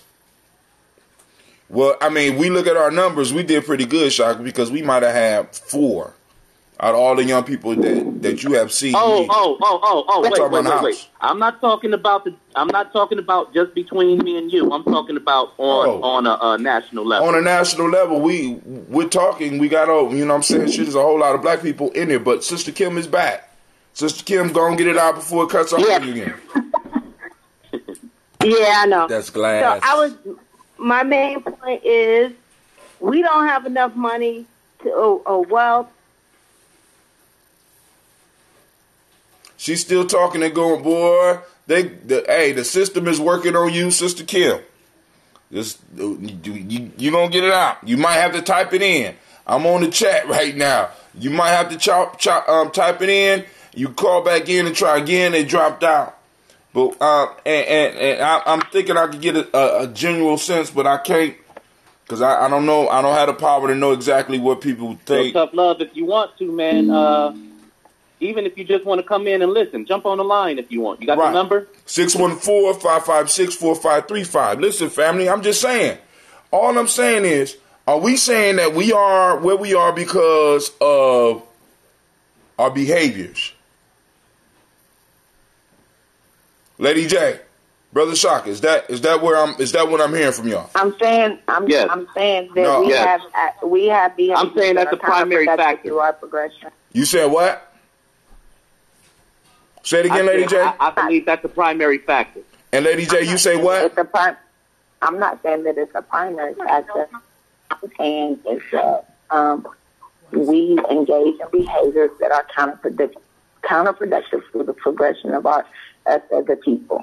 All right, now, I got a question for you. What does that have to do with the demand for reparations?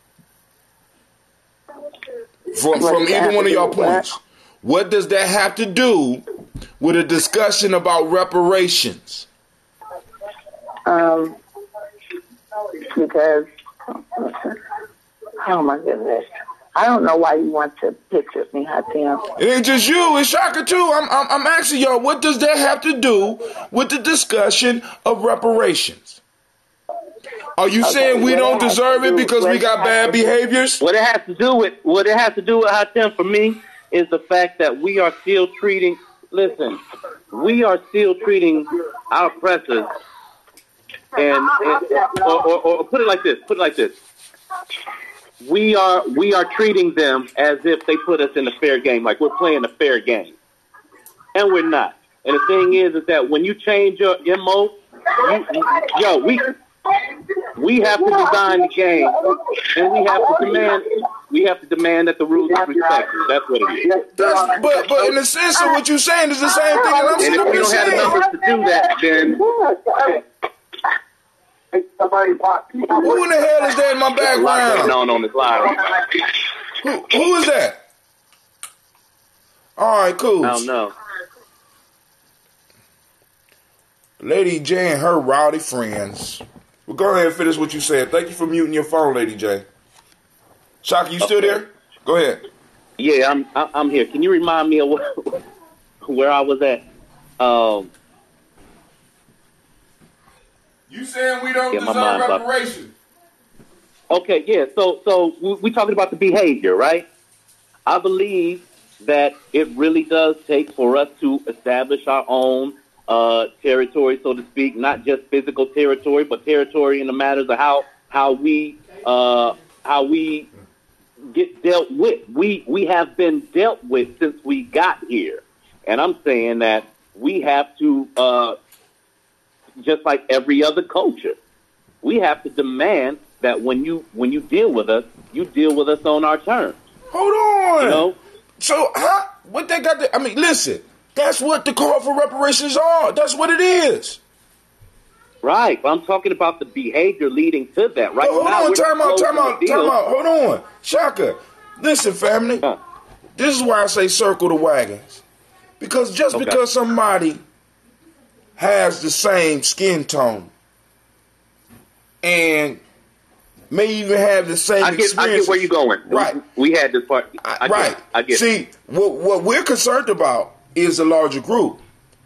You know what I'm saying? I'm like, boom, we need to demand what we gonna get, and those that are gonna go out and fuck up what they get or whatever, that's on them. You know what, Hatem? And what we're coming back to is the old conversation. The old conversation of where are the black leaders? It's not a matter of where are the black leaders, where's the followership? I ain't even getting on that piece. What I'm getting on is that the small tribes that we're talking about forming through Giammi Journey, like Giammi Journey or with Giammi Journey, those are the individuals that will get together and be able to use whatever is given to us and be able to train our children so that we will not be in the same position. Because all we need is, in a sense, for this inheritance or for this leveling, this true leveling of the playing field. You know what I'm saying? Because we need, when police deal with us, we need to make sure that they understand that there's going to be real consequences. Not just us going to jail, but real consequences on the federal and the state level if they fucking with us in the wrong way. If I could prove, and on top of that, when I bring the charges, just like I have to prove myself innocent, they have to prove themselves innocent first. Because I'm part of a protected class. Period. Because I have my grandparents, my great-grandparents, my great-great-grandparents didn't have the opportunity that yours did to run wild. Period. I'm saying, fuck leveling the playing field for everybody. Fix it for us first. Anybody that got a beef with that is not my ally. Is not my family. I don't understand how you can have a beef with a motherfucker that's been running the race since the beginning of the goddamn race. As a matter of fact, I wasn't even in the race. I was the track or the shoes that you was using to run on this motherfucker. And I'm just saying, now you take me off, you don't use me up, and all of a sudden, now you gonna bring other motherfuckers to take my place and just wash my whole shit out? No! You shall not pass. I'm saying that to Bernie Sanders. You shall not pass. Kamala Harris. You shall not pass. Cory Booker. You shall not pass. Warren or whoever the fuck. Because the whole piece is family. We have the tools right now to communicate and get enough of us on board to where we can affect national elections. When a motherfucker lose because they fucking with us, or motherfuckers put out of office because they fucking with us, they will understand the ramifications of dealing with us in a respectful fashion. That's all I'm saying, man. Walmart prospers because of political legislation that was put forth for them. Amazon prospers because of political protections and political policies that was laid down for them. Google prospers and their owners prospers because of the legislation and the politics that's being played for them. I'm saying as a group, we deserve that. Now, those that fuck up, That's on them. What I'm saying is that I'm here for my tribe. If you want to be out there and you want to do your own thing, cool. But what if I got 40 people with me and there's a lump sum payment, or there's certain things and we are able to guide each other to a successful position where we can start genuinely competing in America for American money, rather than having 95% of our business only making enough money to support the motherfucker that started the business. 95%. Listen. And you tell me where you feel about this. I mean, because, you know, here's the piece. In this call, I like permission. It's a 3-minute piece that I wanna play for y'all. But before I get into that, man, you got a whole bunch of Eli Lillies out in the hood making a lot of money doing the same thing that he do. All right?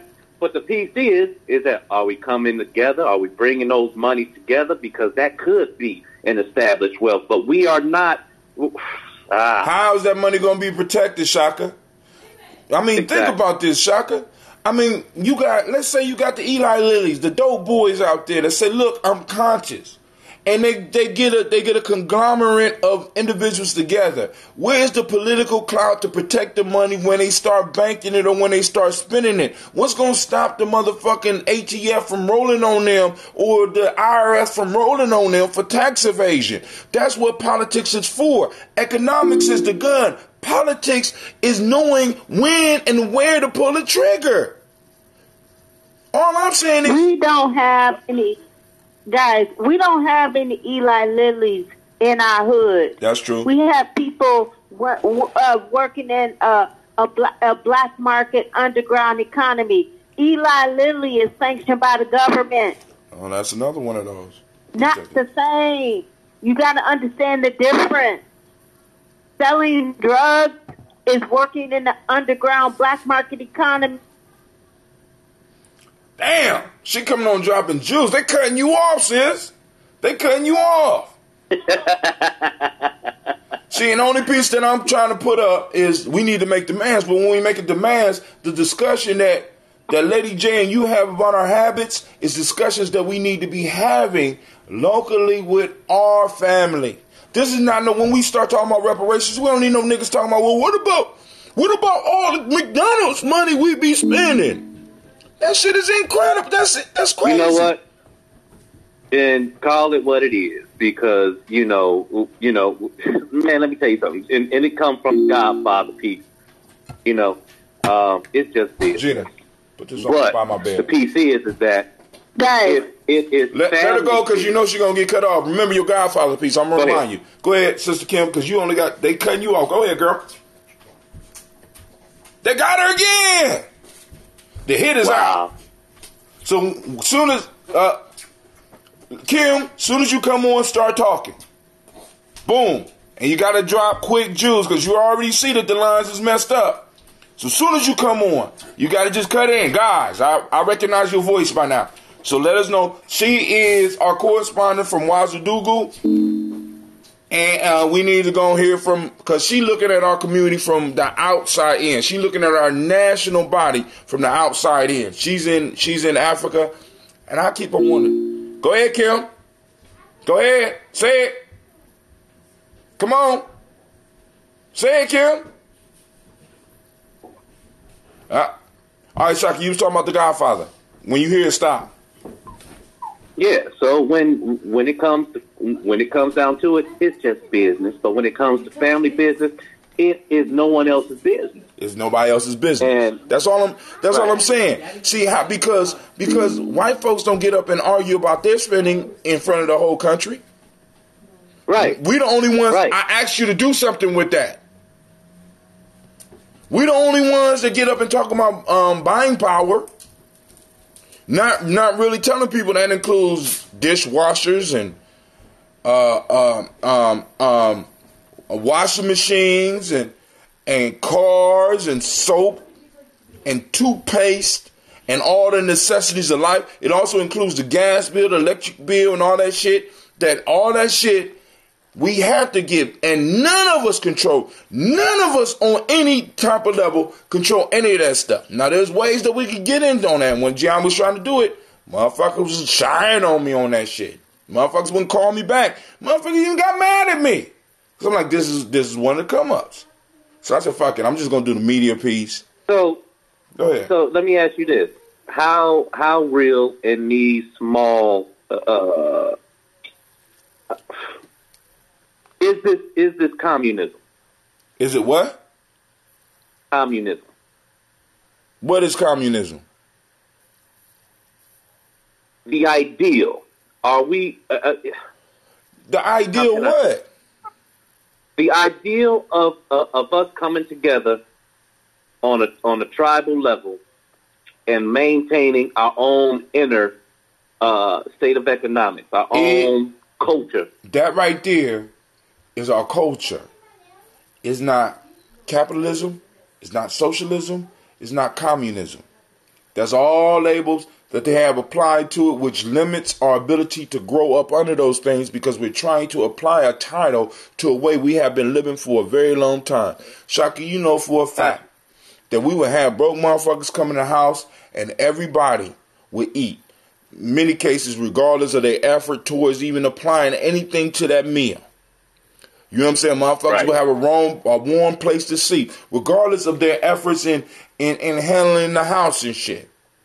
I mean, Hatem, I remember a whole week where we survived off of beans and a bag of bread. But we shared it. And it's the point that I'm making. So we're trying to put Western labels on something that we have always done. I do what I do because I see my grandmother do it. Right. I see my grandfather do it. Right. You understand what I'm saying? I'm doing something that has been handed down to me, a responsibility. My family is riddled with people that have been adopted in and taken care of. That's been my family. That's been part of my southern roots. So, so then I'm looking at this and I'm like, boom, we're trying to apply this label on it. Yeah, in our system, there are things that look familiar, look very similar to capitalism. In our system, there are things that look very similar to socialism. In our system, there are things that look very similar to what they would label as communism. The whole point is, regardless of what system you want to label it, I call it my culture. And I'm saying that my culture is a national treasure. I'm saying that my culture was the basic framework off of which this shit we call the United States of America, who has $111 trillion in wealth right now. I'm saying that a majority of that shit right now is because of my ancestors. And then on top of this, I want to ask all those people out there right now, and I want you to think about this deep. There was an article that I posted up online, because a lot of people don't pay attention to my articles, and it was also in a newsletter. A lot of people don't pay attention to my newsletter or subscribe to it. There's an article that I posted up where they're talking about the largest wealth transfer in the history of the world that will be taking place in the next few years. And that amount of money that's going to be transferred is $68.7 trillion. I have a question for all you black motherfuckers out there that want to argue with me about or argue with individuals that's talking about reparations. How much of that $68.7 trillion are you going to get in your inheritance? Because they're talking about from the baby boomer generation transferring wealth to Generation X, which is my generation, or below them. How many of us, actually, all those that's calling into the show, how many of y'all going to benefit from that? How many of y'all are even able to benefit from that? Go ahead. Can I play this piece for you right quick? Oh, go ahead. I'm sorry. Yeah, you go ahead. Listen for Sister Kim, though. Well, give me 1 second. Hey, Pharaoh, I'm going to need you to be quiet, boy. Take that upstairs. It's real life at Jamie Journey. Here we go. What's going on? Let's see.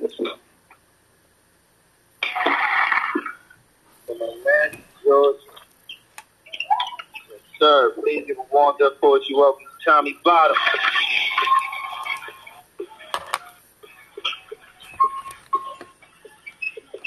It's called Basic Economics.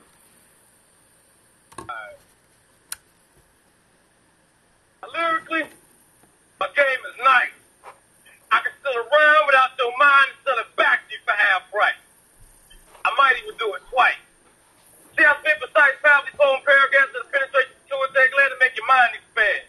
Make you understand there's a very so hot between slinging rock and trading stock. This is basic economics. Buy low, sell high. Your price determines what demand meets supply. See, most of us don't want to admit it or even hear it. You see, being a drug dealer is the epitome of the entrepreneurial spirit. See, capitalism breeds capitalism. So this demand for a product has to leave somebody going to supply it. See, they got the right mind, it's the wrong grind. Because see, really, even Eli Lilly sells drugs of all kinds. We don't have to worry about packing knives and tapping their phone line because they got politics and public opinion on their side. See, the only way to survive in this society is to have a hustle mentality. See, as long as you're working for your money's not working for you, you'll forever be a slave. Bill Gates and Nasdaq, all that cake sitting around waiting for a promotion to raise it. Now you got the whole game on lock and you ain't worried about prison time. So you can flip a 16th into an ounce and an ounce into a kid. It seems to be no reason to be you can't exert the same amount of energy learning to hustle the Dow Jones Industrial. So you need to be fucking with that Nasdaq, leave that crack alone. Or you can just invest in duplex, home and rent, two different things, use the bring money to pay off the loan. Or you can continue to grind and hustle and drug streets for peace. Ain't about what you got, it's about what you can keep. You see, when that task force sweep, best believe they're taking the cars, the rims, the beaches, cash, the crib, the fly, the beach. End up getting sent to a 10 pieces. Get released, try to look for peace, but you can't get to a piece because that felony on your record got you marked as a beast. You gotta go back to the streets so you can cop you a piece so you can take you a piece. That's why the streets don't see peace. That's just one of the many bits decided to compromise the struggle. Now, understand we can't all do it like Dr. Heathcliff Huxtable, so don't stop hustling, just change the hustle. See, America is designed to get rich. There's a million and one ways to get paid off in this bitch, and most of them is legit. Just find the market you want to target, produce a service they know a product, and your revenues, national expenses is going to equal your profit.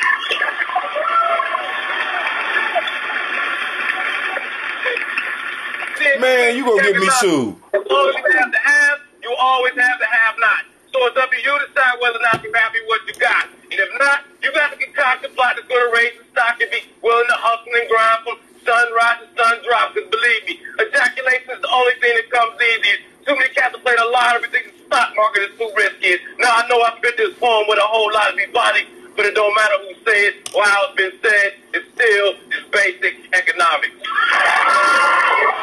Shaka, I thought you was gonna play yo shit, man. You put that shit on my show, I'm liable to get blocked, man. I didn't know. Ah, God. But, oh, my bad. Yeah, oh, man. I mean, and you know, because now that type of stuff is to be posted on Giammi Journey where people go see that. But hey, it don't make a difference because we don't get paid any money. You know what? All you got to do, so this stream don't get blocked. Don't worry about that. Listen, I'm not worried about. Let me tell y'all what I just witnessed. Right, so I've been listening, but I was in the store. Right, you know when y'all heard all that commotion. Mm-hmm. I'm in the store, and there's a white woman in there, and there's two white cops. And I didn't even realize they were in there. They was over there having a little silent powwow. But anyways, the woman must have been, she ain't stealing, but I don't know what the hell wrong with her. She might have mental illness.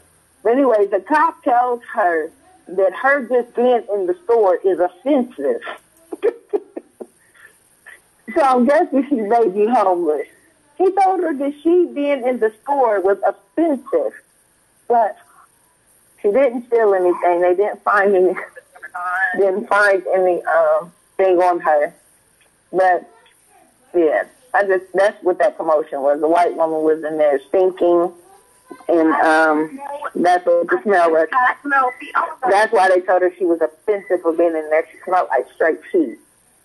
But they made her disrobe, and clearly she didn't have on any clothes up under her coat. It was just the oddest thing. Hey. But I was glad that I turned that corner and it wasn't someone that looked like me in trouble. Right.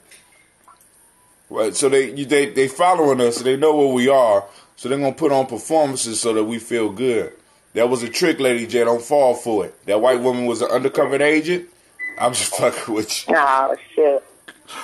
No, but that was loss day, prevention, making sure you wasn't stealing.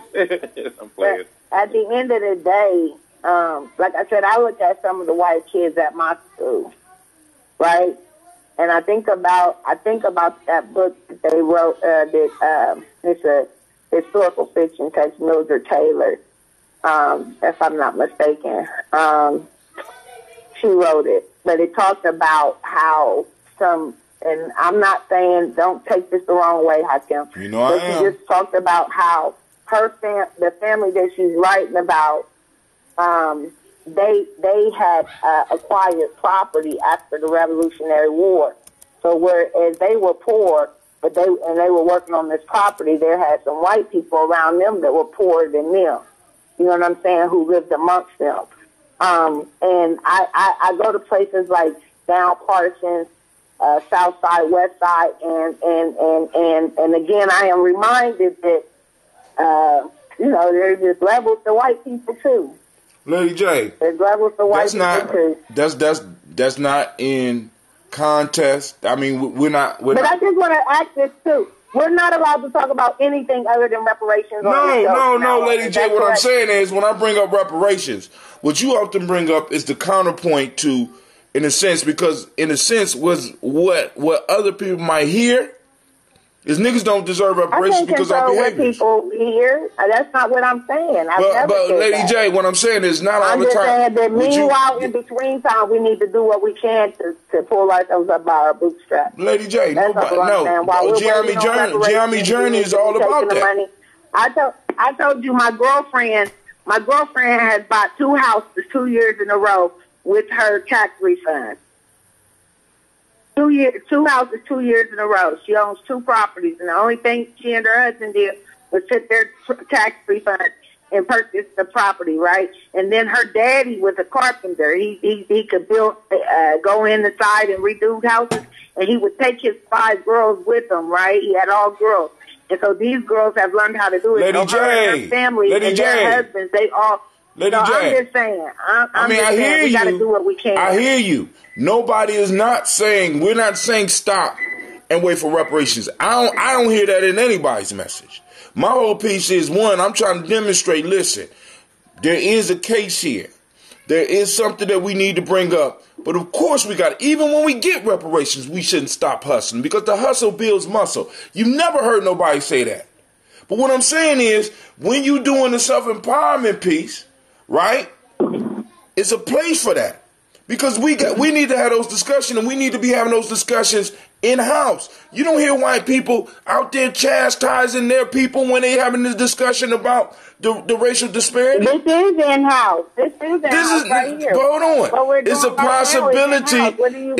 It's a possibility. What do you mean? This is in-house. No, it's not. What are you telling me? No, it's not. This is not in-house. You got to be fucking kidding me, Hakim. This is not in-house. You got to be... That's it's not in house. What's in house? What's in house is when we are meeting with our tribe. That's in house. Right here. This what I want to say. This what I want to say in that rebuttal. We are in the midst of an argument, so you don't need a rebuttal. One thing that I do like about social media is it allows you to connect with people in other areas with similar ideas. Who can give you input again on what's going on there. So sometimes we're going to use our ancestors' playbook, but sometimes we're going to figure out what helped work for another motherfucker that was in the same situation because this shit happens in waves. And so I think it behooves us not to have these discussions on this air, which is your platform and a platform that I love to share with you. But why not? Lady J, all I'm saying is when you start discussing, and I'm going to tell you personally what I hear. What I hear, but until after we get done argument, is that I bring up reparations, and you bring up, well, what about? Okay. It don't even matter what it is. Well, hold on. Well, what about our personal behavior? I'm not talking about that right now. There are issues and times where we could do stuff like that. As a matter of fact, if you want a show like that and you need a platform to do it all, you do it on Giammi Journey. What I hear you saying is that the only topic to be discussed here, because it has been a repeated topic, is if I'm not talking about reparations, I'm not allowed to talk. That's what I hear you saying. Okay, if that's what you hear, if that's what you need to hear, then go ahead. Because you're going based off what you hear me saying, so I got to go based off what I hear you saying. Exactly. If that's what you hear, by all means. But Lady J, what I'm saying is, like, for example, when we first started having a discussion about slavery and effects on our people, you would bring up the fact, well, white people were slaves too. That's not what I said. What'd you say? I'm going to tell you what I said. What I said is that it is very sad that we are socialized to believing that the only people that were slaves were black people. It's sad that when you which people should black people worry about? Slave into Google, when you input slave into Google, a black picture comes up. So if we're talking about socialization, if we're talking about the fact that our kids, the only thing that our kids know is that they are descendants of slaves, and they don't know. They are descendants of slaves. Most of them are descendants of slaves. And wait a minute, let me finish. And what about the intelligence and the black awakening that occurred afterwards? Which would intelligence applied in them. We don't talk about those things. And the only thing I'm saying now is that that my black children don't know that white people have been enslaved. Now, why? Who ask me, they think that why don't they know? Have not been enslaved because that is a history that white people want to erase. They don't want to acknowledge that the name slave comes from a Slav, which was a white person. Now, but Lady J, what do you achieve? Lady J, what do you achieve once you get that knowledge out there? What do I achieve? Yeah, because I mean, if it's to raise self-esteem, I achieve the fact that my children will stop having certain connotations when they hear black and other connotations when they hear white. They are no better than us at all. Lady J, so you saying, wait, hold on. I'm glad you hyped up because I'm about to get hyped up with you. I'm about to get hyped up with you. So you saying because we were slaves, because we went through the issue or we went through slavery. Our ancestors went through slavery. Then in some way, time out. In some way, we are less than. What I'm telling you is that on textbooks, in the media, what they will highlight is our enslavement. Oh my God! That's what they highlight. They highlight our ignorance. They highlight our and you know what? That worked good for us. That worked good for us. But they don't highlight. That worked good for us because we're gonna be able to. Because I'm gonna throw that shit right back in their face. That's what they don't. See, because the whole piece is you still think that our children's self-esteem is based on everything that's out. No, it's not. No, it's not because our children had the highest self-esteem. They are socialized to believe that they are not as great as what they are. They are socialized. So you telling them that they were not involved in slavery. I'm about to go on and clip your ass. When we celebrate those students for doing well, the kids sit there shy. We do celebrations for their birthday. They won't sit up at their seat. But a lot of that's because of the socialization of slavery. Everything is done. Hold on. Time out.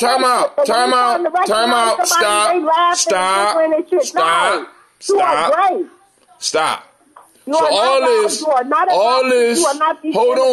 all of this is because our ancestor lost a battle. And some of us are over here as a result of a battle that we have lost in a generational battle. We're saying that we should kind of hide this shit rather than deal with it. Maybe the discussion around slavery that we have been having for the last 25 years has been wrong. It is wrong. No, you saying it's wrong because what you want to do is you want to prove that everybody was in slavery. Part of our claim is that we have a specific time and a specific place where this shit was happening. No. You let me tell you this. Hold on. We have a specific time and a specific place in which something happened to our people that was unjust and was sanctioned by the government that these motherfuckers need to pay for. And you know what? Now, you know what else when you bring up all the other shit, you want to know what else happened during that time? No, I already go. Because you're going. Why we need to have discussions around slavery was the fact of how the white men were doing our men. All of that shit that went on, all the cool that went on, that they was censored, and they didn't want the fucking world to know, that they didn't want parts of this country to know that happened during slavery, that our people don't even know about. Those are the things that need to be said. So what? But Lady J, so wait, time out. This is the point. This is the question. And this is why I'm saying the way we've been studying it possibly for the last 25 to 30 years, we haven't been studying it. We've been jumping right over and being like, well, we had great civilizations here and we did this. And because I've been part of that historical discussion where we jump right over it, and we have not encouraged any of our young people really to go in and study the effects and some of the shit that was really happening. I think it's something that we need to deal with and something that we need to talk about, because this is that aspect of our history is what makes us America. And a lot of times what I feel is that some people are they want everybody to feel good all the goddamn time, that we can't look at the realities of history. Our ancestors were tortured. They were raped. They were restricted from doing all types of stuff, and we don't have the discussion so that we don't know how to frame the discussion in a proper way so our children can really deal with it, or even as the adults. We want to glance right past that shit so quick. Move past it. We're bigger than that. Yes, we are. And nobody is even saying that. Well, I'm not saying that. We're much bigger than that. But that is a major part that made us into what we are. And many of the behaviors and many of the habits that y'all be exhibiting and that y'all are talking about is a result coming from slavery. And how can we conquer them if we don't take a real look at it and understand where we were and how we got here?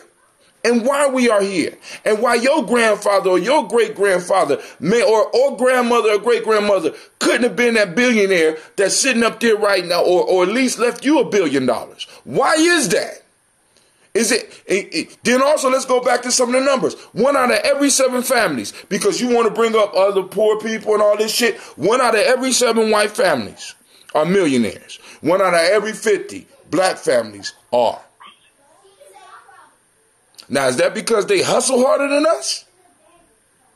Or is there a big gap in history that we're not going over, that we don't want to discuss because it makes us and other people feel uncomfortable? Fuck that. Be uncomfortable when I come in the room. You supposed to be uncomfortable when I come in the room because I'm a black man and I'm coming in the room. I have to really analyze that because something about that don't seem right. What don't seem right is that you have been caught up in the politics of hope. Motherfuckers been selling you hope the whole time. People been selling you hope the whole time. Out of all the millionaires, out of 11 million millionaires in America, we make up 8%. I already told you that. Out of all of the billionaires, we make 1.25%. And out of all the wealth, which is over $111 trillion in America, we control 2.6%. And the question that you always got to answer with your children is when they look around and they see other communities being able to do shit that we can't. One of the questions you got to ask is why? And part of the why is going back and understanding the history that affects us directly. I will not bury my immediate ancestors so I could go to motherfucking Kemet. I will not bury my immediate ancestors so I could talk about Mali. I will not bury my ancestors so I could talk about Songhai. I will not bury all those that's over here on this shore so that I can feel good about myself and feel good about my history. My ancestors struggled and survived some shit that nobody else could. And we still alive. And as long as we got breath in us, for any of us to bring up some of the bullshit we bring up in the discussion when we're talking about what is owed to us, I ain't want to say the words for what I think it is. It's crazy. There's a big hole in our history. Say it, I damn say it. I ain't gonna say it, family. I'm not gonna say it. Because I'm just saying. I'm gonna let other people say it. Because it's gonna become clear that many of us argue against what it is that we deserve, and the shit gets scary. I'm sitting up here, how can we argue against what we're owed? It makes no motherfucking sense to me. You know what? I gotta jump in, and it's funny that I use the word jump because that's the whole piece. And I never thought I would be doing this, but if you wanted to, I'm sorry. Will Smith said something.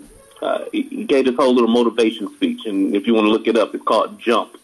All right, and he's talking about how, like, you know, jumping off of or skydiving, right? How, like, you being in a conversation with your friend, the person's like, hey, let's go skydiving. It's like, that sounds fun. That sounds awesome. You know what I mean? And then, you know, and then the realer it gets, the more you try to talk yourself out of it. And then they finally talk you take the conversation to the point where it's like, man, I'm really putting the suit on. I'm really getting on this plane. And all the things that's going on through your head, you're trying to talk yourself out of it because you're afraid of what you've never done before. Right? And the hardest part, and just going back to Cam's piece of, yes, we must make our demand. At this point, we have nothing to lose. So why not just jump? That's all I'm saying, man. That's all I'm saying. What's so problematic about us jumping? We got nothing to lose. We are standing, we are on what was described, whether we know it or not, in the 33 strategies of law as the death ground strategy. We're standing on the death ground and we're still trying to negotiate and properly speak our way up out this shit. These motherfuckers got us surrounded by the army and we got absolutely nothing to lose. And if we just surrender, they gonna sell us and our children back into slavery. That's the way I'm looking at it. This is why people don't understand. Don't come at me with no bullshit. Because my children are on the line. These motherfuckers got to do something because we know it's not right. I just got done telling you that personally I have a loved one that's in jail right now, and people like Manafort go to jail for 4 motherfucking years, and this nigga is serving 8 years. Y'all don't see the disparity? Y'all don't see that it ain't 13%. It ain't 13% of us in jail. We don't make up 13% of the population. Why is that? Why is that so hard for people to see? We're not 13. We're 13% of the population. We don't hold 13% of the wealth, and that's your fault. You know what I'm saying? That's what they tell us. It's your fault that we don't have 13% of the wealth, 13% of representation within the federal government, state government, and local governments. And there's reasons for that. There's reason for that. And then on top of that, we're overrepresented in everything that's bad. We're underrepresented in everything that could do us some good and overrepresented in everything that could do bad. That has to do with us. We're getting our ass kicked. We at war and we don't even understand it. And when I say war, I want you to understand because it's more than just fisticuffs like I tell my kids. Politics is war. And we just giving up. We're just giving up. Well, I'm going to vote for them because I don't want Donald Trump in office. Nigga, Donald Trump is in office right now. How much worse could it be? I lived through 2 terms of Reagan and 1 term of Bush. And through my hustle, I was able to get through it. I'm trying to make sure that Anybody that get in that office have to address and deal with the issues that come from us, because for so long people have been able to put it on side burner and say, well, y'all not the only one poor. There's white poor people. There's poor white Asians. There's poor Asians. There's poor Hispanics. Nigga, I ain't asking you about none of that shit. I want somebody in there representing me. And am I wrong for asking for that? My interest. Our interest. Am I wrong?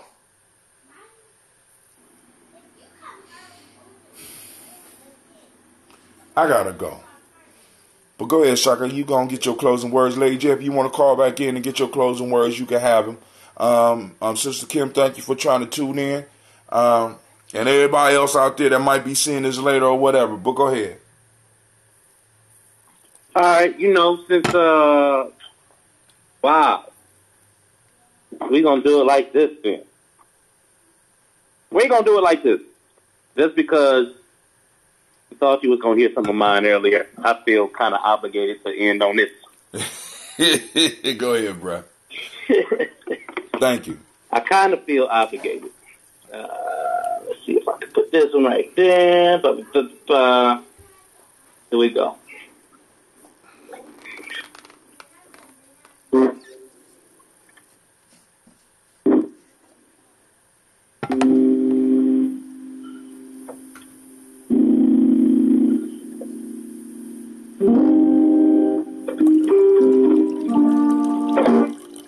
Can you hear that? Yeah. Can y'all hear it out there? Check it out. Here we go. I say, if we stand on our ancestors' shoulders, they told us the road less traveled is the coldest. Yo, we soldiers. The bitterest of winds couldn't hold us. They thought they broke us. You know it's bogus. But brethren to the back, stay focused. Them spread plague fears like locusts.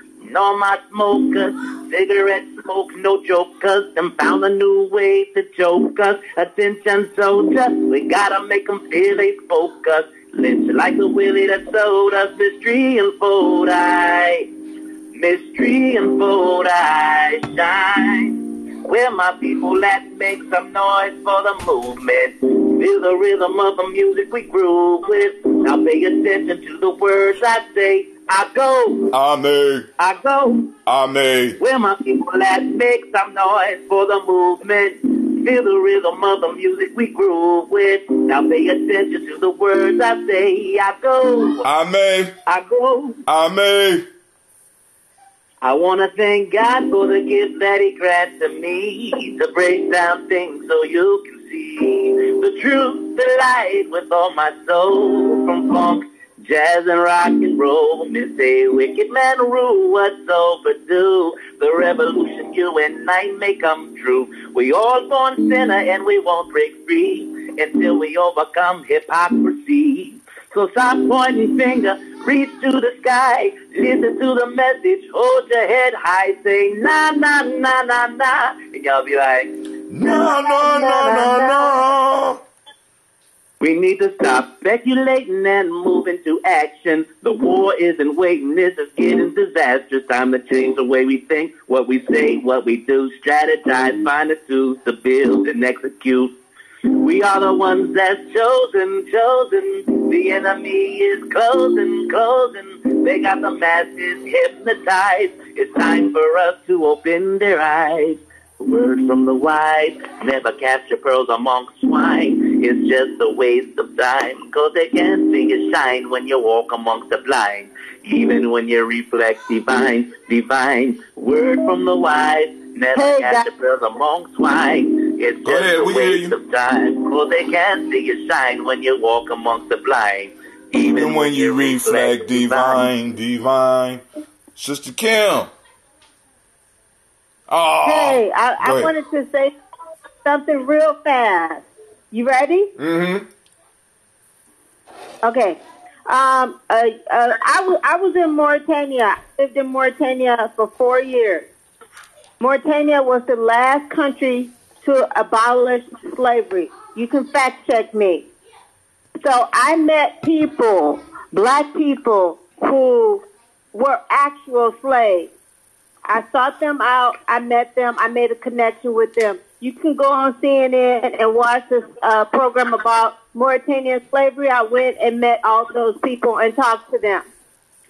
And I met a slave family, slave children, and the first thing you do when you meet children is you ask them, how old are you? So that was a natural thing for me to do, and I did it. And the kids didn't respond. And you know why they didn't respond? Why? Because they don't know their age. These are little children. They don't like a dog wouldn't know his age. He's just born. That's how they were treated, just like that, like a property. So they were children. They didn't even know their age. So what I'm trying to say to you, you think about that for 400 years on a people.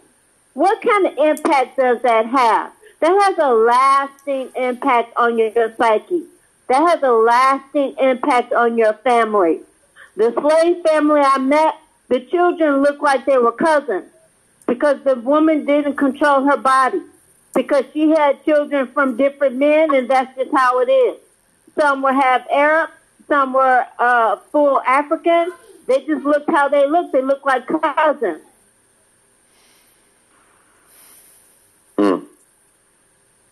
So what I'm saying is, a lot of times we don't think about how slavery is in real life terms, how it impacts people.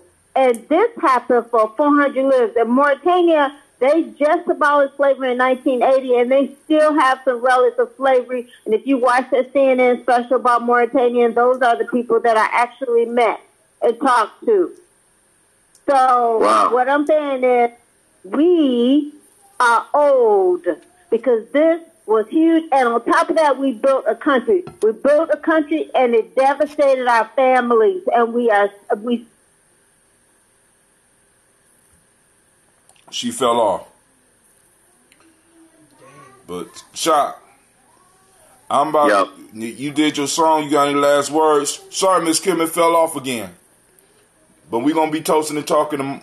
Well, yeah, I'm going to have to get up early because we got to get clean to the place. But go ahead. You got any other last words? Because you did a song, but those weren't your last words. Or were those your last words? Word to the wise. I'm going to say that, never catch your pearls among swine. It's just a waste of time because you can't find divine even. Oh, I can't remember the list. But go ahead. Yeah.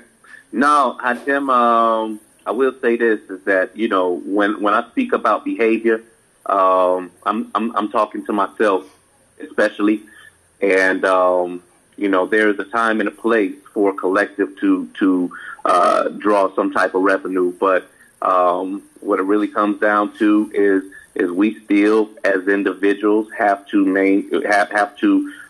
find a way to not just maintain in our own worlds, but to be the rulers of our own worlds before we can actually be the rulers of the world. You understand? So, that's just a little food for thought, I guess.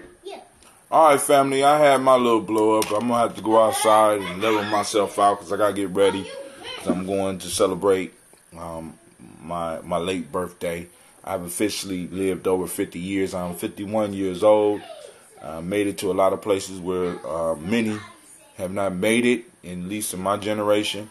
And I'm very grateful, and I want to thank everybody for tuning in and taking the time to join us on Gianni Journey, whether you're tuning in live or whether you're tuning in later on and checking out the stream. Let us know what you think. Let us know how we can improve. Also, but I'm going to say this. The arguments and stuff is going to continue because I want to keep my lines the way they are because I got many trusted people that call in, and I want them to be able to have a voice because Gianni Journey is about the people, it's about the tribe, and it's about the tribe being able to voice their opinions, even if they diverge from what I may think. So Lady J, she continue calling what she want, but she going to have to understand she going to get the reaction from me that she get. Same thing with Shaka. Me and Shaka don't agree all the time, and me and Quasi don't agree all the time and shit. You know what I'm saying? Because what you mean we don't agree all the time? We don't agree all the motherfucking time. About. That's that, you know what I'm saying? But that's tribe. God damn it. Nigga hung up. All right, family. This is Brother Hytel. I want to thank you for joining us live in the place where your hustle builds muscle, and in standing strong in the congregation of the mighty. This is Gianni Journey Media. Thank you, Anna, man. This is a Heart of a Simba production, and we done another toast. We done killed it. This is a Heart of a Simba production. Where we strive to blow up your old paradigm.